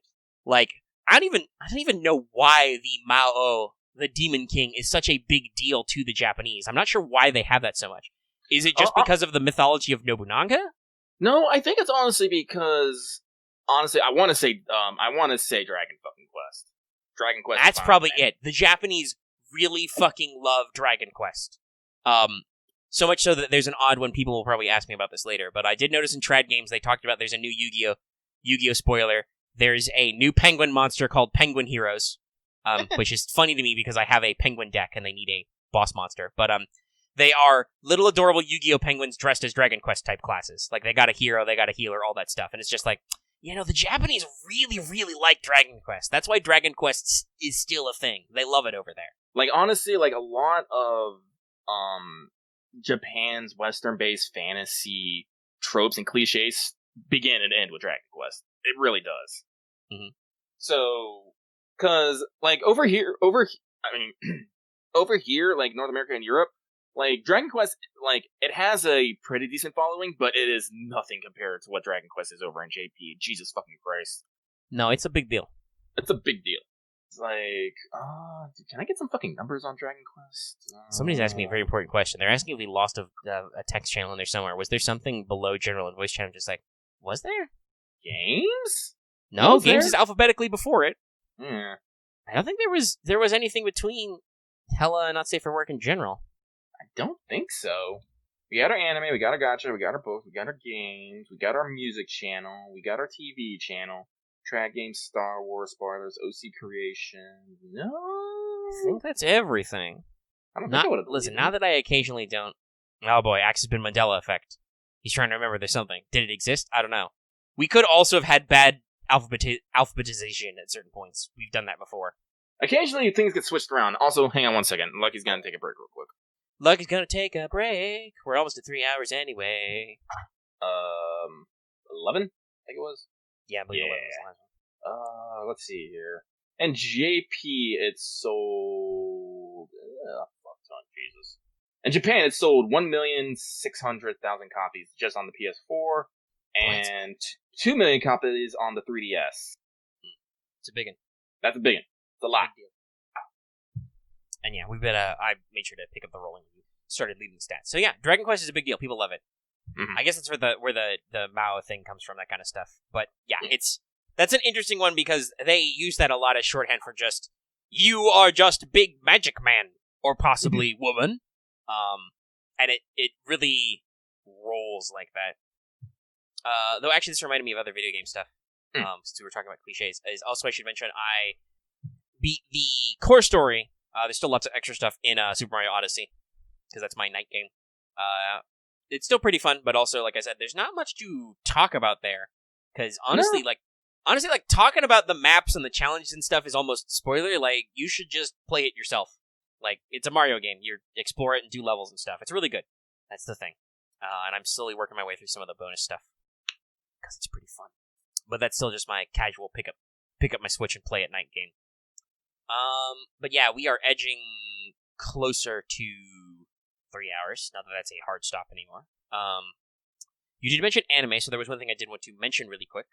I haven't actually watched it yet, but to give context, I got to tell a little bit of a long story about something else. It's probably not that long. But basically, one of the YouTube channels I sub to and follow is Kind of Funny. They've been doing a series called In Review, or Kind of Funny Reviews, where they watch back stuff. They started with all of Marvel before, not Endgame, Infinity War came out. So, like, they did a whole big watch back of all those movies leading up to Infinity War, and then the bits in between for Endgame. And then they've done some other big franchises, like big nerd stuff, like Star Wars, Harry Potter, X-Men. They've done some other just big movie franchises, like Mission Impossible, Fast and Furious. They've done smaller franchises that are just small series, like they did some Terminator stuff. They did some Back to the Future they did once recently, stuff like that. They did Transformers 2, which is very funny because obviously most of those movies are kind of bad. But recently, the series they've started on is they're doing what they're calling Miyazaki in Review. So they're reviewing all movies written and directed by Hayao Miyazaki. And they started with his first film ever, which was Castle of Cagliostro. And after watching that video, though that was last night, I was like, damn, that sounds really good. Like, the movie came out in 1979. They are describing it as still being, you know, that real high-quality, super good Miyazaki-type feel. And it's actually on Netflix, which is good because most, as far as I can tell, Studio Ghibli movies are on HBO Max, and I shake my fist. Because, listen, I'm not broke, but damn, paying $15 a month for this service, that's spicy. It's like, how often do I watch movies? How often? Oh boy, people are really running with Shinsekai stuff. That's fine. It's funny. Where was I? Oh yeah, I was talking about, I believe Lucky has stepped away from his microphone for a second because he muted very loudly back there. I forgot. I had my mic turned off for a second. Son of a bitch. Lucky's been talking and nothing's been getting through. He's dumb. He's dumb. Yeah, I heard you turn it off, but then you were silent. I'm just like, I feel like I should either explain or remind Lucky that his microphone is off. So yeah, what were you saying, Beckman? Oh, well, only thing is, like, Castle of Cagliostro is a loop on the third film, if I remember Yes, correctly, it is. Of which there are several. But it's like I said, it's pretty old. It was originally made in 1979. But it's actually on Netflix. Now, I haven't actually taken the time to watch it, but I think I will because it is on Netflix. It's just, I finished watching their review of it at like 1 o'clock in the morning, and like all anime movies, it's like 2 hours long, and I was just like, do I want to watch a movie till like 3 a.m.? I'm like, no, I'll continue playing Final Fantasy VII. But it's on my list of things to maybe hit up. And also on Netflix, I'm now interested in watching a show called The Old Guard, because it was recommended by one Hideo Kojima. Ooh. Like, he literally tweeted about it. I'm like, well, shit, this sounds interesting, and now I have to at least look at it. I believe it's about, and I think I've even seen some clips from it, I think it's about an immortal or something who's, like, got amnesia. That's why it's called Old Guard. If I'm thinking of the right stuff, it's like, but Kojima praised some of the choreography and scenes and stuff, and dealing with flashbacks, and I'm like, shit, well, if Hideo Kojima likes it, I should at least give it a shot. So I am now interested in checking it out. That man is made of movies. He likes movies. Also, haven't heard much from him in a while. I think mostly they've mostly been quiet, except for repping the PC version and some PC updates. There's apparently a very hard mode coming out for Death Stranding. Oh yeah. We've been seeing stuff for PC version of Death Stranding for like a week now. Oh, I can't pick fucking magic skills for knack of it. Damn it. Yes, it's only skills. I believe it's general skills only, not combat or magic. Nor magic. Genesis does some very interesting things where it turns all those skills that let you do rerolls on specific skills or remove black dice from specific skills or reduce the difficulty of specific skills to just, hey, here's a talent, pick some skills, do that stuff. Oh, then you'll pick up knack for it medicine. That's a good one. I'm glad that, as usual, I have introduced something tabletop-y and people have immediately glommed onto it. I will warn you, I'm still in the middle of writing some of it, though, just so you know. Like, as a thought experiment, it's cool, and I love the playtesting, and it asks good questions. Like, and I had to refresh myself, like, asked, hey, why do some talent trees not have grit or toughened? And I'm like, okay, that's definitely gotta be, I'm pretty sure that's a deliberate choice, is I was deliberately balancing those out to be squishier. Like, for instance, the universal specs don't have it a lot, and if you have a lot of other stuff, like, Trapper is one of the ranger ones, they don't really have any grit or toughened because that's the spec that gives you dual-wielding stuff, because dual-wielding rangers. So you get a lot of stuff, like, you get a couple ranks of dodge, you get ranks of dungeoneer, you get attacks like dual wielder, dual strike, unrelenting, whirlwind, like, all the multi-attack stuff, so it's like, yeah, no, I don't think I really wanted to. And you do get one with nature, so you can roll survival instead of discipline or cool to recover strain.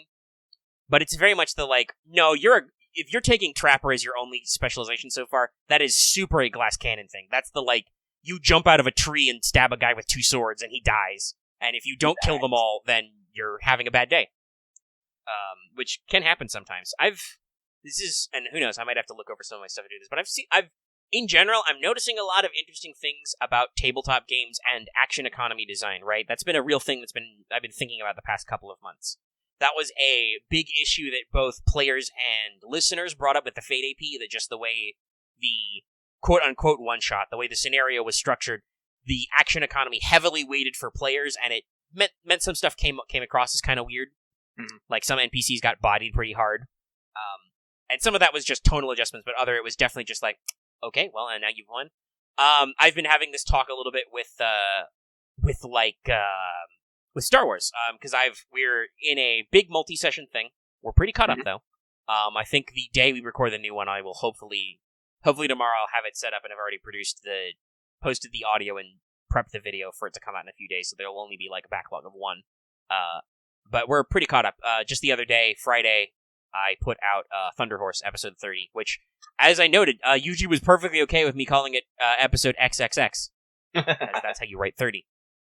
But in the next one you'll see, which is called Hello Darkness, My Old Friend, there are a couple of boss-type encounters which go a little interesting, partially because action economy, and also just because, well, yeah, it's ultimately because of action economy, but it's also because of some RNG stuff. Like, slight spoilers, guys.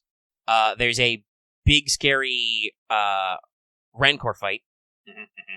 Right? And that was pretty cool. Like I said, I'm not super mad because, spoilers, he does get jobbed out a little bit. He only gets like one turn to actually do something. But that one thing was that I almost completely incapacitated Lucky in one hit. No, you did completely incapacitate me. Well, no, that's right. I didn't exceed my wound threshold. You went to your cap, and if you had taken literally one more wound, you would have passed out and taken a crit. Yes. Like, that would have been a big deal. This is where we got the name of Hello Darkness, My Old Friend from, was just the Arama lying in the dirt, just thinking about her life. But, so I'm like, no, he clapped onto the scene pretty hard, but then just through a combination of random stuff, he got staggered a little bit, and then there were some other multiple attacks. And, like, I even said this in the mode, because Axe is kind of like, I'm sorry, because he's kind of does a lot of crit stuff, and it was just kind of like, oh, I'm killing this guy really fast. I'm just like, no, I said this before, Axe.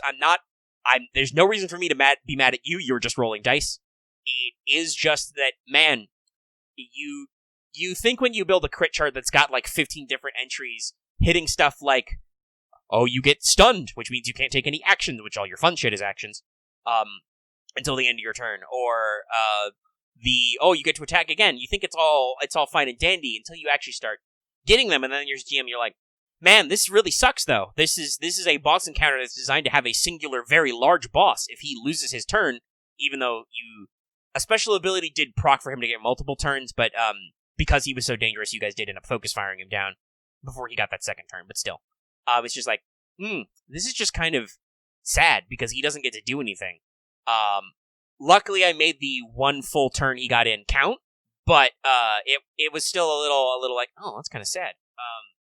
Similarly, with the boss encounter before that, with the guy I called the Mortician, or the Torturer, the Butcher Man, literally wearing a butcher's apron. Big bone saw. Sorry, had a cough. Drink some water. Go up the pipes a little. Refresh things. Like, I had him, because there was a Lucky NPC slot, like, right after the first one. And usually we've gotten to the point where we let your character Lucky go first, because you have a area buff. Mm-hmm. So the players are usually like, and it's really good, by the way. Like, when you actually pop Battle Meditation, it's really helpful. It was actually funny, during the big scary monster fights, everyone's just like, we should let Lucky go first. I'm like, yeah, let me go first. You can pop a buff. Yeah, sure, totally, I'll do that. What do? I run towards it screaming, because it scares me. I'm gonna beat it. Yeah, there's a big fear check in there. But he also, I think, only got one full move, but I immediately had him do his thing, and he was pretty impactful. I was like, I don't even care if he dies, it's cool. Got the squishing a Jedi. Just face down. Dirt. There's now a Armos-shaped impression. Yeah. So it's just like, nope. We just do the thing. And I'm just thinking, because that's like, man, staggered having no action, that's bad. That's like why Omega is more okay with Lucky having those crush cons. Like Arma has those crush cons. They do way more damage, and they have like pierce and sunder and shit. But they don't have any concussive, which I find way less annoying that you can murderize guys than if you don't murderize them and stun them, because, like I said, if you do that in like a one-character boss encounter, that's like, no, this encounter's just over. I literally did that once. I've told that story before, where you stun the big bone rival guy for 2 turns, and I'm like, oh, he's literally the only NPC in this fight. He's stunned for 2 turns. The fight's just over. He can't fight back for like 2 turns. What do you want to do with him? No, it's actually happened a couple. It's one of the reasons why I got rid of the Gaunts. I didn't get rid of the mod because you never know, but I gave it to a character whose melee is not their first option. Yes. So it's like, man, that's and like I think I've built a couple of NPCs who can sometimes do concussive, but usually not, because especially as a player, when you've got one thing, you've got one guy, losing your actions do suck. And I think usually if it's happened to us, it's been because of like crit effects or something. We're just like, oh yeah, you're just winded right now, and I'm like, and sometimes I'm like, it's okay, I'm sorry. And other times they're like, no, I'm so super sorry, you can't do anything right now. But that's definitely a back and forth kind of thing. I've been thinking about that because I didn't really have any stories to tell about our D&D session, other than that it went super long, which we all realized it went long. Like, everybody top to bottom was like, man, that took a while. It's our own fault. We immediately jumped between 2 combat encounters. We did our little investigation. We did a big fight scene, and then we leveled up in between, and then we went to go do another big fight scene conclusion thing. So it was very long. I think it was like 8 or 9 hours. Wow. So glad we're not recording it. Crazy. Like, there were breaks in there. There were lulls. Like, I think probably at least an hour of that was leveling up, but it was a big deal. it got to a point where we're in the final fight, and Vesper's describing, like, the boss of that fight doing his, like, desperation move, turning red thing, and then we got sidetracked for, like, 5 seconds, and I was like, no, what is he doing, though? Seriously, what is he doing right now? Because it's, like, 2 a.m. And I'm like, no, it's late. Like, hopefully nobody thought I was being rude or being too short with that. I was like, okay, no, let's herd some cats, let's get back on focus. It's been going a little long, I'm having fun, but also we should get done sometime this millennium. But that had me thinking about it, because some of the reason why those fights got a little bit long, or they got a little bit weird, was because we had instances where we've had characters basically do hold person, like NPCs do hold person on PCs a couple of times, and like, man, that really sucks. You know, in a lot of ways, hold person in 5e is very mean. Not only do you not get to take your action, but or being paralyzed, I guess I should say, because one of them I don't think was actually hold person. It was another supernatural ability. But if you're paralyzed, you can't do anything. And also, anybody who hits you gets, like, advantage and auto-crits. Like, it's nasty. And so far, it's only been used on player characters, though luckily, I think the only crit was an unarmed guy who punched the barbarian, who, as we've established, Dallas is a absolute monster when it comes to rolling dice. He either rolls awful or excellent. There is no in-between. And the way Vesper has us roll HP is, if you roll a 1, you re-roll, because we are actually rolling our hit dice. We're not taking the average.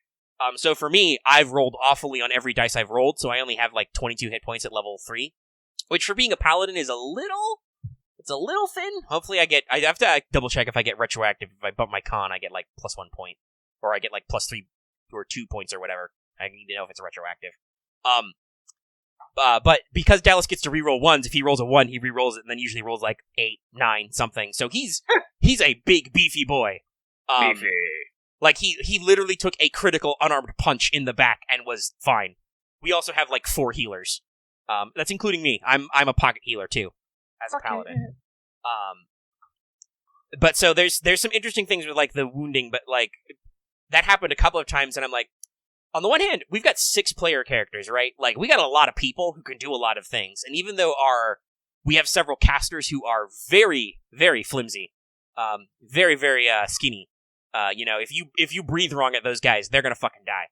But boy, they can do some damage if they can roll some dice. So it's like, I understand why you want to control them, and also, like, I will not. Vesper, if you're listening, I'm not picking any bones about using paralyzing effects. You're doing what the rules say to do. I'm just thinking about the game design of, like, man, this is a very harsh effect. Who would make this so casual? Like, when I think of hold person. That's to me, that's a quintessential D&D spell, right? Like, That's right up there with, like, shit like Magic Missile, Fireball, Power Word Kill, you know. That seems like a very common D&D spell to have, and just be like, man, that's very brutal. And it's made me think a lot about this action economy thing of just, like, that's a really interesting sweet spot you gotta find where, especially if you have a lot of player characters, you're not overwhelmingly, like, you as the GM don't have to manage so many things, which is, again, this is the thing I like about the Star Wars and Genesis system, is minion groups can scale very well. I can have, like, you know, 15 dudes show up on screen. That's 3 minion groups, that's 3 initiatives, and 3 actions to track, right? Yes. That's a lot easier than if I literally had to track 15 guys. But that means you either need to have big, thick boys, or you need to have lots of mooks, or a mix of the two. And when I tried the big thick boy approach in Star Wars, I got fucked over by RNG, basically. Not that much, again, like I said, I'm not super mad about the Rancor. He did some of the stuff he was supposed to do. That's okay. If this happens with some of my future boss elements, I'm going to be a little like, But we'll see. Hopefully we won't do that. But, you know, it makes me think stuff. I think the only thing everybody was a little bit salty about Vesper was that there were some weird aberration creatures we ran into who, made us all roll charisma saves, which everybody is bad at. Or no, it was int saves, that's right. They made us all roll int saves, which I think most people don't have proficiency in, and for me especially, I'm like, that's still my -1 save. I'm still -1 int. And man, disadvantage sucks. For those who don't know, in 5e, they, instead of a lot of flat modifiers, it's just you get advantage or disadvantage. Disadvantage means you roll your d20 twice and take the lower. It really sucks sometimes. Even when rolling physically, I had some of my checks be like, okay, this is bad for me. I'm rolling a, you know, an attack roll or a skill check. I've only got a few pluses in. All right, 1 die, 18. Great, perfectly fine. Other die, 4. Just be like, nope, I fucked this up. So I think there was a little bit of general sass from the players about that. But yeah, there's a lot of fuck hold. I was just scrolling up and I'd be like, Dallas is just like fuck hold person. He was one of the characters who got held person. I said, like it's a thing. So it's very interesting. Like I'm not going to throw any bones to anybody about that. You guys are all rolling poly and they are all going super high. Yeah. Lucky's rolling for gold, by the way. Oh, nice. Cool. Yeah. See, there it is. Dallas just rolled a 95 and his next roll was an 8. There's the Dallas spectrum. One of those would be really bad. One of those would be really good. I don't know which. It depends on your conscious of the system. But yeah, so there's a lot of really interesting things going on to the action economy. And I said I had some thoughts about, like, sometimes I feel like I'm probably one of the damage dealers, because that is my whole thing with Smite, where it's like, man, I don't know if I'm... Because I only get, even at 3rd level, as a paladin, I only get 3 smites per day, and that's if I don't use any of my spells. So it's like, ooh, am I doing a lot of damage? Or am I not? It's always a question. This barrel rolls perfectly evenly. Wow. Actually, wait, no, that was a D1000. That's not perfectly evenly. That's actually super low. Super low. Interesting. That was a 50 out of 1,000. But on the other hand, I do feel like I do my tank job very well, because especially now that I'm a Oath of the Crown, I have a literal, I can only do it so many times per day kind of stuff, but I literally have a challenge ability to be like, no, fight me. Don't target those other people, fight me. And the other ability I can do is a decent AoE heal for people who are low on HP, which actually really helped last session. But yeah, it's kind of interesting to do that whole back and forth. Like I said, I do find 5th ed D&D very interesting, but sometimes it feels a little too skinny, but also that might just be because I am playing a paladin, I am a half caster, so my spell list is like, okay, you can only cast like when you first get spell casting at 2nd level. God, if I was playing a 1st level paladin, I didn't even know what I'd do. I guess I'd lay on hands. I got 5 whole points of that. But it's kind of a thing where it's like, okay, most of my spells are like cure wounds, great, perfect. Detect evil and good, which by the way doesn't have anything to do with alignments. We joke about that a lot. But they did actually fix that. That in 5th ed, paladins don't actually detect your literal evil alignment. They can only tell if something is. By default, your divine sensibility only detects if something is fiend, celestial, or undead. The undead thing actually came up. I actually should ask you guys. Hopefully you guys aren't too upset. When we did a stakeout, and I did my divine sense on some suspicious people, and I was like, that guy's an undead. I immediately did the thing where I jump up and attack him, but I am playing a paladin with 8 int, so it felt in character, and nobody really sassed me in character once I explained that I was definitely yelling that guy was undead. And also, I think after that, we're really glad that he didn't get closer, because he was a fucker. He was a big needy boy. I don't know, I was rolling int for my sand check. But yeah, the tanking thing is definitely something I feel better about, because I was able to buff somebody's AC with one of my spells, and like, take a lot of hits, get healed by the others, and just like, do some decent amount of damage. It goes back and forth. Oh, god damn it. Those kits are expensive. They are. Most of these are... I think these are all core prices, and I may have adjusted slightly for some stuff. Mm-hmm. But yeah, it's an interesting back and forth. I think if I play some more, I'm gonna go one of 2 directions if I ever play more D&D. Or if I have to make a new character or something. Either I'm gonna go, like, fighter, and be like, no, I'm just going to do, I'm going to probably play, like, a higher int and just be a character who thinks about stuff but doesn't have to worry about my combat actions very much. But who knows, I could go Arcane Archer. Or I want to play, like, an actual, honest-to-God, full spellcaster, because toolkit stuff is interesting. Like, the flexibility of spell slots and things, interesting. And I'm kind of sad I don't get more spells, but I'm playing a paladin. It's also my job to hit things. Oh, where is the... Yeah, I guess this presumes you guys can read Core Genesis about how to actually follow the stat line. Oh, Loth is upset about Tonfas being brawl. It's because they're hand weapons. They're martial arts stuff. There are a decent number of weapons which are brawl. I want black belts and stuff to have not just be hitting things, but also to actually technically monk. Black belt is just one of their specs, but I want them to also be able to do stuff. And like, oh, I want weapony things, because weapon are your usual source of keywords. You can fulfill your Tonfa dreams. Do you have a brawl or a bronze score? Sorry, you can hit people with Tonfas. Steel is 0. Water skin is. It's a stuff. I don't think, because it's not literal pounds, I don't think encumbrance for like your standard traveling gear is as bad as D&D, but it can be a little heavy. At least you get a backpack to carry it in. Yeah, no, like, looking at all the stuff you get, like, the priest gets to get a like, I picked the traveling gear because, traveling, but you get a backpack, bedroll, flint and steel, rope, torches, water skin, and all those items together is E4, and guess what? Your backpack gives you +4 encumbrance, so it's literally a traveling kit. Yeah, I do believe that's the point, is it's actually supposed to work out that way. Yeah. Did you take a club or a mace? Club. Cool. Like I said, mace is technically better, but as I said, he's a Healy boy. He's not supposed to. Well, yeah, that's I think kind of the division, because I believe they're similar, but it's more about like, do you want something really simple, or do you want something a little bit more classic cleric-y? Because or even paladin-y, because the options for starting kit for a priest are club or mace, holy icon or shield and leather armor, lantern and 2 healing herbs, or traveling kit with the aforementioned stuff, which is pretty standard. I think almost everybody gets either an option or outright gets the kit. Oh, is it or leather armor? I misread that. No, it's shield and leather. It's okay. holy icon or shield and leather armor. Okay. That's why the ors are all italicized. Like, if you pick a fighter, you get a sword and shield, or an axe and shield, or a spear. Okay. Depending on which kit you get. And fighters by default get leather armor, 2 healing potions, and a traveling kit. In addition to their preferred combo of weapon, board, and or spear. Because spears are actually 2-hand spears. Actually, where's a good quarterstaff? Let me look that up. It's in there. I got all your cliches. Monks get heavy robes by default. They can pick a quarterstaff, or an nunchaku, or 3-section staff. And they get a brawl weapon as a backup, cestus, or a pair of tonfa. And then they can get a healer's kit, or a traveling kit. There's priests we did. Rangers are bow, or javelin and shield. Dagger, or 2 health potions. Leather armor, climbing gear and winter clothing. Traveling kit.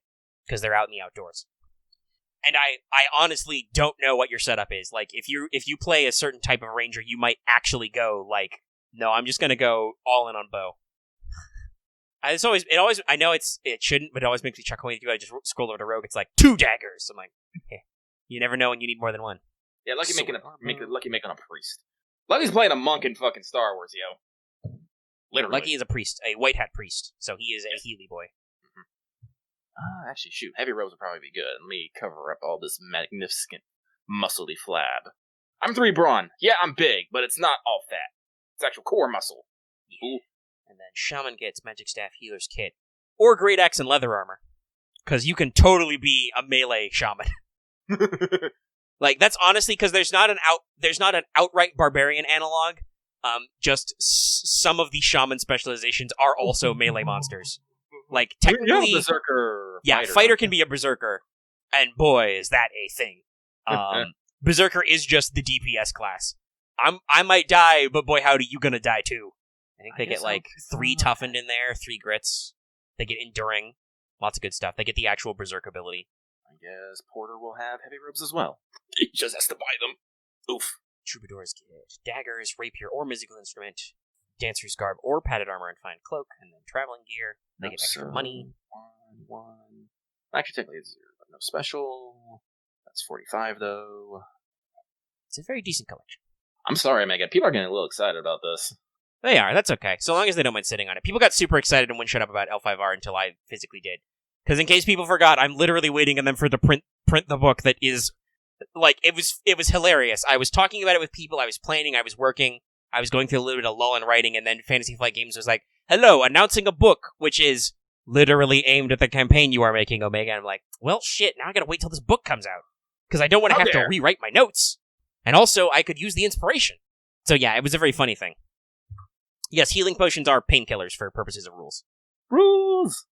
Because that is what Genesis does, is it takes the stim pack and it just calls them all painkillers. They're just like, maybe they have different names, but they all follow the rules of painkiller, hence the painkiller specialization talent, and they follow the rule. Now in this, because this is a question we've had about Star Wars, in the potion section, there are actual stamina potions, which heal your strain. Yeah, you gotta make them though. Yeah, you gotta buy them or make them, but like, there is an energy potion. It heals you 5 strain. It works just like stim packs for strain, and it's in this rules because magic potions. I had a lot of fun with potions and alchemy. It includes normal shit like fire flasks, acid flasks, smoke bombs, but also includes more complex shit like gil potions and invisibility potions. Liquid courage, which I love the description I wrote for. Some scholars say this is just dragon breath whiskey, but others claim it to be an actual chemical tonic. So it could just be a shot of something alcoholic, or it could actually be magical. And there's a lot of interesting flasks. There's like because I want you people to be clever, there's shit like grease and oil in here. Lots of fun stuff. Poisons. Oh god, grease the pig! Grease is a great one. There's stimulants, strength potions. It's called the Phoenix Draught, but there is a revive potion, which I based on because there is actually an item in Star Wars which lets you try to revive a character who's almost died, basically, and there might be an alchemy for this too, so I included that as the classic Phoenix Down type item. If a character has recently died, you can heal him. I do appreciate that in just basic divine magic. You can attempt a resurrection at any time, it's just fucking plus 4D. Yeah, no, it's, you can try and res, but boy, it hard. Like, if you gotta be really good to pull it off, or have a lot of help. Or just buy a 1,000 gold, 10 rarity potion. Oof. Like, listen, Phoenix Draughts aren't cheap. It's death is also really hard to get to in Genesis. It's not like D&D where you exceed your HP total, and then if you fail 3 saves, you're dead. This is like, you have to be fighting something incredibly lethal, or you have to get seriously and repeatedly beat up without healing. I want a nice elven belt. Yeah, he does want a nice elven belt. Don't ask him where he got it. Elven belts are good. That's the utility belt equivalent. Plus 1E. Yeah. Love them. Mm-hmm. And I love that. That's the thing I do love about fantasy is you can just ascribe things to people and have them do stuff. Like, oh, it's an elven-made belt. It's full of pouches. It's great for you. You love it. It is great. I do love it.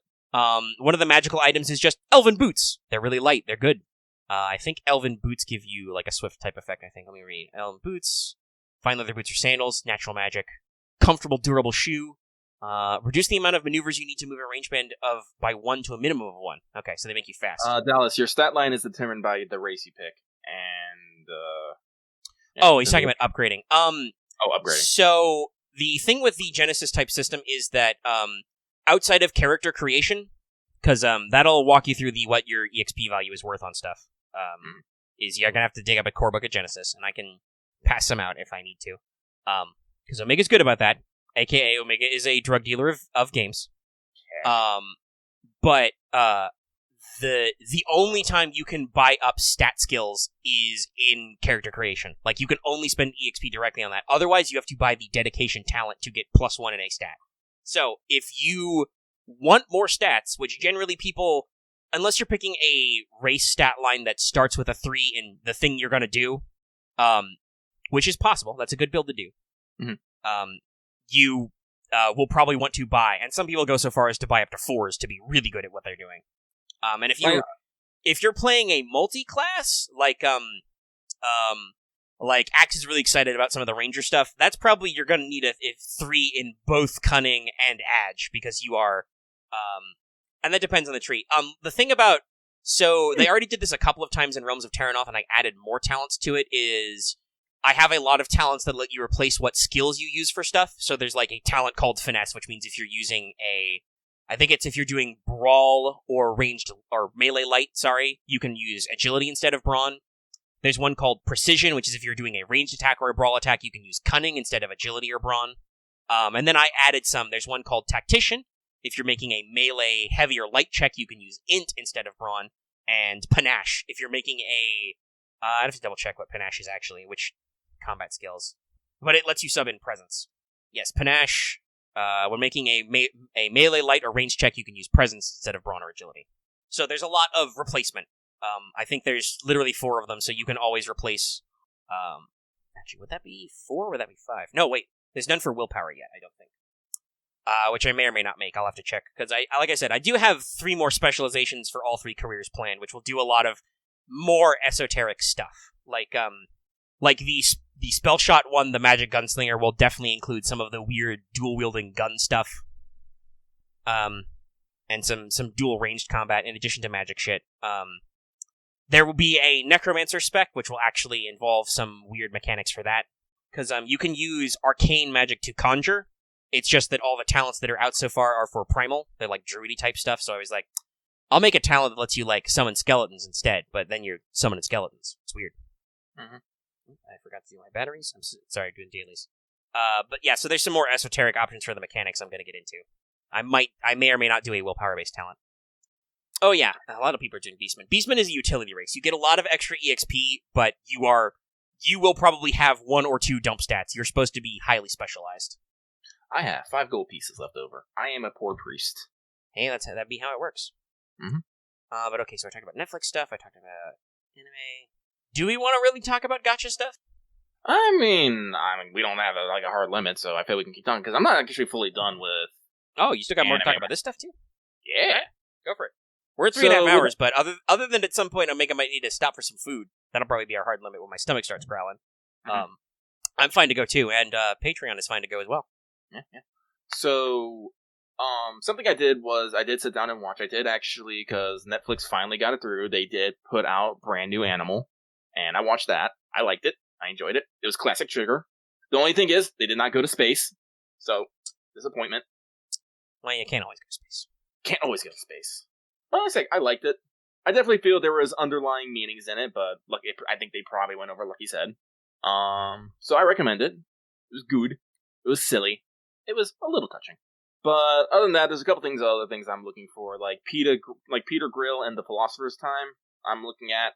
Only problem is I read the manga for that, and I wasn't 110% on with it. So I'm like, maybe the anime it would be better. I don't know. I haven't tried it yet. I still got other things to watch.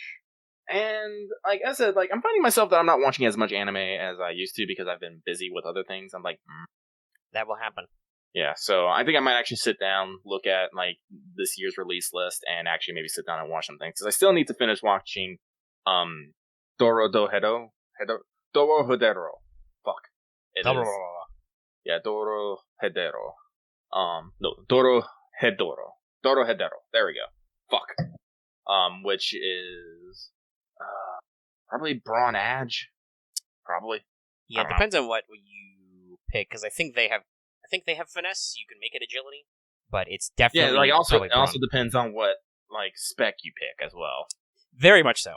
Yeah. Because black belts have access to athletics, brawl, cruel, and resilience. 3 out of 4 of those are all brawn based.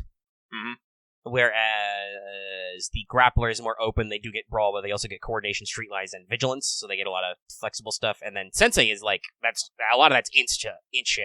Mm-hmm. You get alchemy, leadership, medicine, and perception. Sensei is also another basically pocket healing strat. They get extra ranks of surgeon and stuff, while also having team support abilities. Great. Game hasn't even started and we're already overlapping. Again, that's one of those things that I don't like, is when everyone goes into the game and everyone's just no one's in defined roles. Everyone's just, yeah, I do this too. Yeah, and unfortunately, when you only got so much XP to go around, buying a second specialization right off the bat can be expensive. Some people do it, but sometimes it's rough. Because it'll be 20 for your first, I think. Because it's 10 times your current, it's 10 times what's the number of specializations you will have, so you get one for free. I think it's been said, I don't know if Loth was here, but I said I'm being a priest, so I'm gonna be the team cook and healer. Your presence ain't gonna be determined by your class. It's gonna be determined by your race and your EXP. Actually, what is a presence 3 race? I'm curious. Is there a presence 3 race right off the bat? Is there a presence 3 race? Might not be. Presence is weird. No, it doesn't look like it. There's a couple of presence 1s. Well, I say it's gonna be a Beastman, so yeah, just be a shiny beast. Be a Pokemon shiny. You can do it. Yeah, you'll have to spend a little extra, but you can do stuff that you can even combo. You can be a Vulpine Beastman. You can be a Fox person. That means you get the Beguiling special ability. Once per check, you can suffer 2 strain to upgrade a Charm, Negotiation, or Deception check once. Yeah, which I think is isn't that congenial? Yeah, that is congenial. He's literally gonna be a retired circus ringleader. I guess that gay black belt. Yeah, but I was just playing that. I'm probably not gonna play. He's just immediately not about that life. No. I'm all for people playing what they want, but I'm sorry, Dallas. That sounds super fucking extra for no goddamn reason. Well, and also, it is important to remember, this is an isekai setting. You are a real-life person who has been reincarnated, so when did you retire? Yeah. You're level 1 right now. Did you retire in real life? That could be an interesting story. Could be. This is why we plan stuff, though. This is why you work out shit. And in general, Omega's not bad with... I mean, it's called Gensekai. I'm not against, a lot of, trying out characters for the sake of building, because that's always a thing people have to get used to, right? Mm-hmm. But I definitely am a little bit with Lucky in that, like, I would like you guys to at least know what your starting characters are and know what you're doing, and maybe have talked to each other before the session starts. Like, I think we pulled that off pretty well with Star Wars, where it was like, okay, we all know what we're playing, we all do this, we all do that. Okay, fine, we got our roles. And some of that shifted over time, but a lot of it was just like, okay, you do this, you do that. All right, cool, great, perfect. I think even with D&D too, we had that same thing where we very quickly were like, okay, what are you playing? What are you playing? Mm-hmm. And then even the people who got in a little bit later were like, okay, what is everybody else? Can I play this? Okay, good. We're not overlapping. Yeah, it's like, I don't mind a little bit of overlap. Like, him playing a sensei, I'm like, okay, I don't fully like that, but there's nothing wrong. But it's the fact that it was all like, yeah, I'm a monk, but I'm a fucking retired black belt circus ringleader. I'm like, it's just like, I don't know. Because, like, this is one of those things I talk about, like, reasons why I didn't, like, jump in on the Fade AP and whatnot, is sometimes you see a person that's just like, I don't know if I'll necessarily mesh with this character they got going. Like, will this, like, piss me off in character and out of character? I don't fucking know. Well, that's the hypothetical. Yeah. So sometimes you gotta wing it, but with the Fade AP, I was definitely like, yeah, no, there's too many people here with strong personalities. Like, if I'm me, who is also a strong personality, get in there, Lucky's gonna start yelling at people for something. There was already plenty of yelling. Yeah. So honestly, like some people have been kind of like, but maybe if Lucky yelled at us to do the thing, we would have gotten done it. But also, I'm like, no, there just would have been more yelling in general. Yeah. See, Dallas being a bard scares me, but in a good way. I will say good that. Scare. Yeah, it's the good scare. Because I'm not against fucky characters as long as the fucky makes sense in the context of the game. You know? Mm-hmm. Well, especially considering I haven't written them yet, but the bonus specs. And there will probably be some fluff that, like, these probably shouldn't be your first spec unless you know what you're doing. They're going to be, like, more mechanically fucky. But the bonus specs for Troubadour are going to be Mime, Skald, and Playwright. So, Mime is going to be literally the kind of weird mimicky character. Skald will be kind of a little bit of the warrior poet type thing. Like a little bit more default combative and maybe a little more wild. Like they'll probably have like survival or something.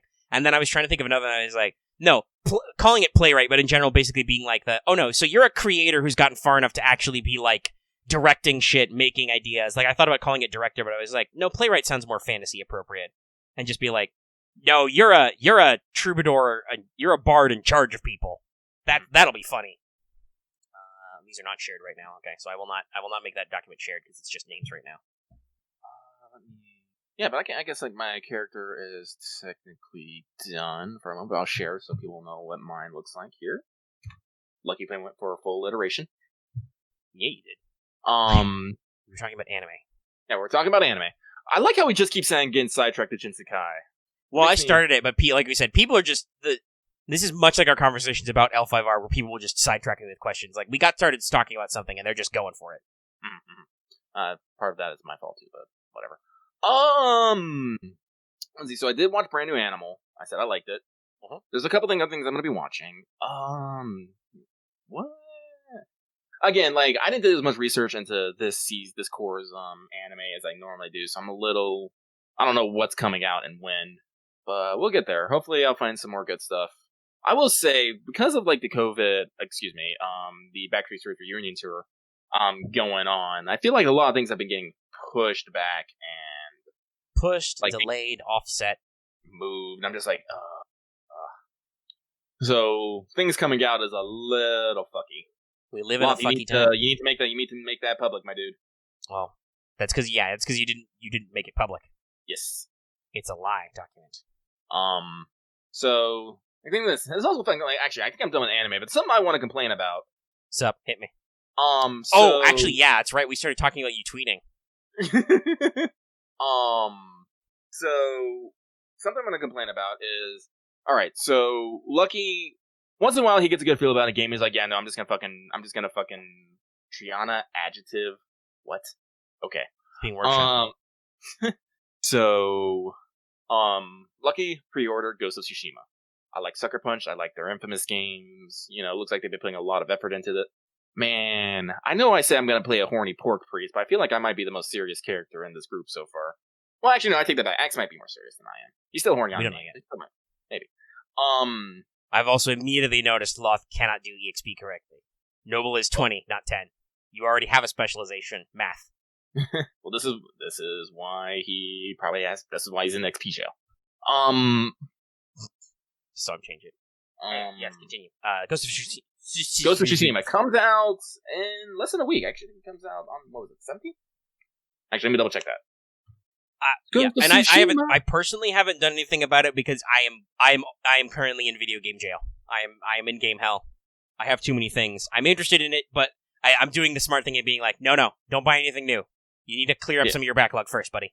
Yeah, Lucky's backlog is pretty free. Like, I got some other games I might play, but Ghost of Tsushima is like going to be my big AAA. Let me see here. What is the release date of Ghost of Tsushima? July 17th. Yes, so 6 days from this point of recording. It come out. So yesterday, or 2 days ago, recently, I decided to put my pre-order in. Now, I go through, as I always do, I went through Amazon. Because, I said, corporate overlords, they got me. And I put in my pre-order. Now, at the same time, I put in an order for the latest volume of That Time I Got Reincarnated as a Slime. Volume 8. And a bottle of melatonin, so Lucky can maybe sleep. Maybe. Sleep is good. And I put in my pre-order for Ghost of Tsushima. The light novel, and yeah, it was 2 days ago, because 2-day shipping. Yeah. So, the orders, actually, let me pull them up here. My orders. The order was placed July 9th, 2020. Delivered today. The melatonin and the book. Arriving August 4th and August 26th is Ghost of Tsushima. The game that comes out in 6 days. That's a big one. And I'm like, I double checked it. Like, no, this is by PlayStation. This is from PlayStation. I will release July 17th, 2020. Why the fuck is it so delayed? So, like, my first thought is maybe I missed the pre-order cutoff. That's the thing that happens sometimes. If you order a game too soon to the release date, like, sometimes they're not able to fulfill it, and it has to go with the next batch. But I'm like, no, it's like, it was July 9th. I still had a full week. I'm like, no, it can't be that. So now I'm like, did they just run out of pre-orders? Their pre-order stock, and they have to wait for their second printing? I'm like, no, that's, I doubt that's it too, because, like, as I said, they usually, like, especially Amazon will, like, get, like, a fuck ton of these. And when they run out, they just get a fuck ton more. Especially if it's just the standard edition. Like, I think I only got, launch edition? Yeah, no. And similarly, Amazon will usually just be like, and I've had that problem before where it's been like, oh, a game has come out recently, and they're like, no, we're out of stock, we'll be back in like a month. We're out of stock. So, they're not out of stock, so I'm just like, what the fuck is happening? And it's like, COVID delays are COVID delays, but at the same time, then why the fuck were they able to get my other shit here just super fucking quick on point? I'm just like, well, some of that has to do with where it's located. Like, I had that problem with my my ups I bought a while ago. That was, I was trying to think, what was the purchase I had that was really fucky? That was from Amazon. That's an Amazon basic piece of tech I bought, and I bought it Prime, and they were like, this was still a couple of months ago, I think, back when this first started, right? So it was kind of like, okay, so that makes sense why it's still chaotic and stuff. But it was like, yeah, no, that's really weird. It's just like, yeah, it'll be somewhere in a month, maybe. And it's like, it was sooner than they said it might be. They actually got it shipped and narrowed down, but it was still a little bit later than the usual, like, oh no, we've got it right here, it'll ship in 2 days, it's there, kind of thing, right? That usually happens when something is in stock at Amazon and you get your Prime shipping. So yeah, it's just, I don't know exactly what it is and where it's chaotic. Yeah, I don't know. So who knows, maybe on July 17th they'll be like, oh, it showed up anyway, because that has happened before. Yeah, that happened to you with, which one was it? Was it Final Fantasy or P5R? I think it was P5R where it actually, it was one of the two, but there was also games that just, have shown up, a couple days early. Oh yeah, too. Amazon is notorious for, the way they organize their shipping, just getting stuff to you right away. I don't know what that black magic is, but they'll do it. Yeah, so, I think most of the time, even when Amazon has longballed me, I ordered those Yu-Gi-Oh cards I did that unboxing video for. I ordered those technically from the UK. Those came across an ocean. And they said it would be a whole month range when... Waned? Blah. Waned. We've been going too long. I'm starting to lose my ability to tongue. Take that how you will. But even though they longballed me, it was like, oh no, it was only a couple weeks after I made the order. It just showed up. But something. It depends also who's shipping it. I don't know who is necessarily picking up your orders, because I am eyeballing my art book order, which is getting slower and slower. They were originally going to get it to me yesterday when I ordered it, like Monday or whatever, and then it got pushed back to Tuesday, and now it's been pushed back to Wednesday of next week, the 15th. I'm just like, I don't even think mine's been shipped yet. Mine is shipped. Mine's in motion. It's in North Carolina right now, but I'm just like, just getting slower and slower. I'm just like, hopefully my not that it's a huge deal. No, we're having a conversation about stat lines. Yeah. Yeah, that's true. But technically that's worldwide fulfillment, but I believe worldwide is still based in Europe or America, so there is that. It's not directly in the Upside Down. Loth is talking about, we mentioned it earlier, he just got his Tyranny shirt. Mm-hmm. Months. I think it was like 2 months. It was. That's a little bit of the international shipping thing, but yeah, no, it's weird. It's a lot of weird times and delays, and I don't know what's going on sometimes. Sorry, I'm trying to do big brain thoughts on FGO real quick. My EXP. Actually, with utility stuff, with utility spells, I could probably make like earth tents or earth caves. Yeah, you can do a lot with utility. Yeah, that's literally the. Do you want to do something magic that's not clearly defined? Utility. I said, Lucky's like, again, like, now we're bouncing back to Shinsekai. I'm like, yes, utility is going to be my thing. It's like, I just want to do a thing with magic here. Don't give me hard rules. I'm just going to make a roll. Boom, that happens. Sweet. Now we have a giant earth cave to sleep in. All hail the pork priest. Yeah, and so we were talking a little about stats because Dallas was like trying to understand the core stats. So it's Genesis is like, it uses the same stat line from Star Wars. It uses a 6 attribute system. You've got brawn, agility, you've got intellect. Those are all pretty explainable. And then you've got cunning. That's kind of like what wisdom is used for in D&D. That's tied to generally perception is cunning. So active perception. Skullduggery, I believe, your sneaky pants thief stuff. Let me actually pop up in the core book. I can look at all the skills that are linked. Because I was a fool and like an hour ago closed my core book. Because I was like, we're done talking about this. We've talked about this for like an hour and a half. I was wrong. So let's see. Skills. So let's see. So deception is cunning. Do we actually count social? Yeah, we do count social skills differently. Okay. I was looking, there it is. Oh, yeah. So, like, presence is most of your social stuff. That's how you do charm, negotiation, leadership. That's, like, half of social skills. It's also cool, which is, like, used for ambushes, but also used for keeping your an even head and stuff. And it's also used for bardic magic in this. Cunning is used for deceivifying, perceiving. Let's see. Are there any other big ones that are cunning besides perception and deception and skullduggery and streetwise and survival? Yeah, so it's got a lot of that stuff. And then willpower is force of will stuff. That's, used for coercion, aka intimidate. It's used for discipline, kind of your active skill at being self-disciplined. That's used for divine magic and for a lot of stuff like that. This is definitely one of those games where if you want to be good at a lot of skills, cunning's a pretty big one, but the big 3 is those first 3. Like, there are a lot of int skills. There are a lot of edge skills. Like, that's an entire, all ranged combat skills are by, there's only one in this, but yeah, ranged combat skills are by default. Agility, riding or piloting, whatever your vehicle control skill is agility. Coordination is agility, that's a movement skill. Stuff like that. Stealth is agility. And then brawn is athletics, resilience, and then also melee combat, stuff like that. And then, first of all knowledge skills are always int, but also thinky things like mechanics, alchemy, stuff like that. I know I just did the shorthand of the skills, but I should probably, for the sake of togetherness, tell what these skills are linked to. I'll do that later. I got a couple of things to pick apart. I got some, since I'm showing this off to the public again, I got some editing to do. Some pickups for ease of reading. It happens, whenever you touch an audience. Yeah, so, speaking about Ghost of Tsushima, like, I'm okay with, like, a little bit of delay. Like I said, we are in trying times, but, like, again, Lucky isn't so much concerned that it's happening. He wants to know why it's happening. Like, give me the reasons why this is so fucking delayed. Like, tell me. Like, we have reached our pre-order cap and you have to wait for the next shipment, or we are actually out of stock, but we're planning on getting some soon, or just because of COVID-19, some of our delivery drivers are not going to be good during that time or something. Just give me something. Like, Lucky is much more okay with a bad hand when he understands why he got the bad hand.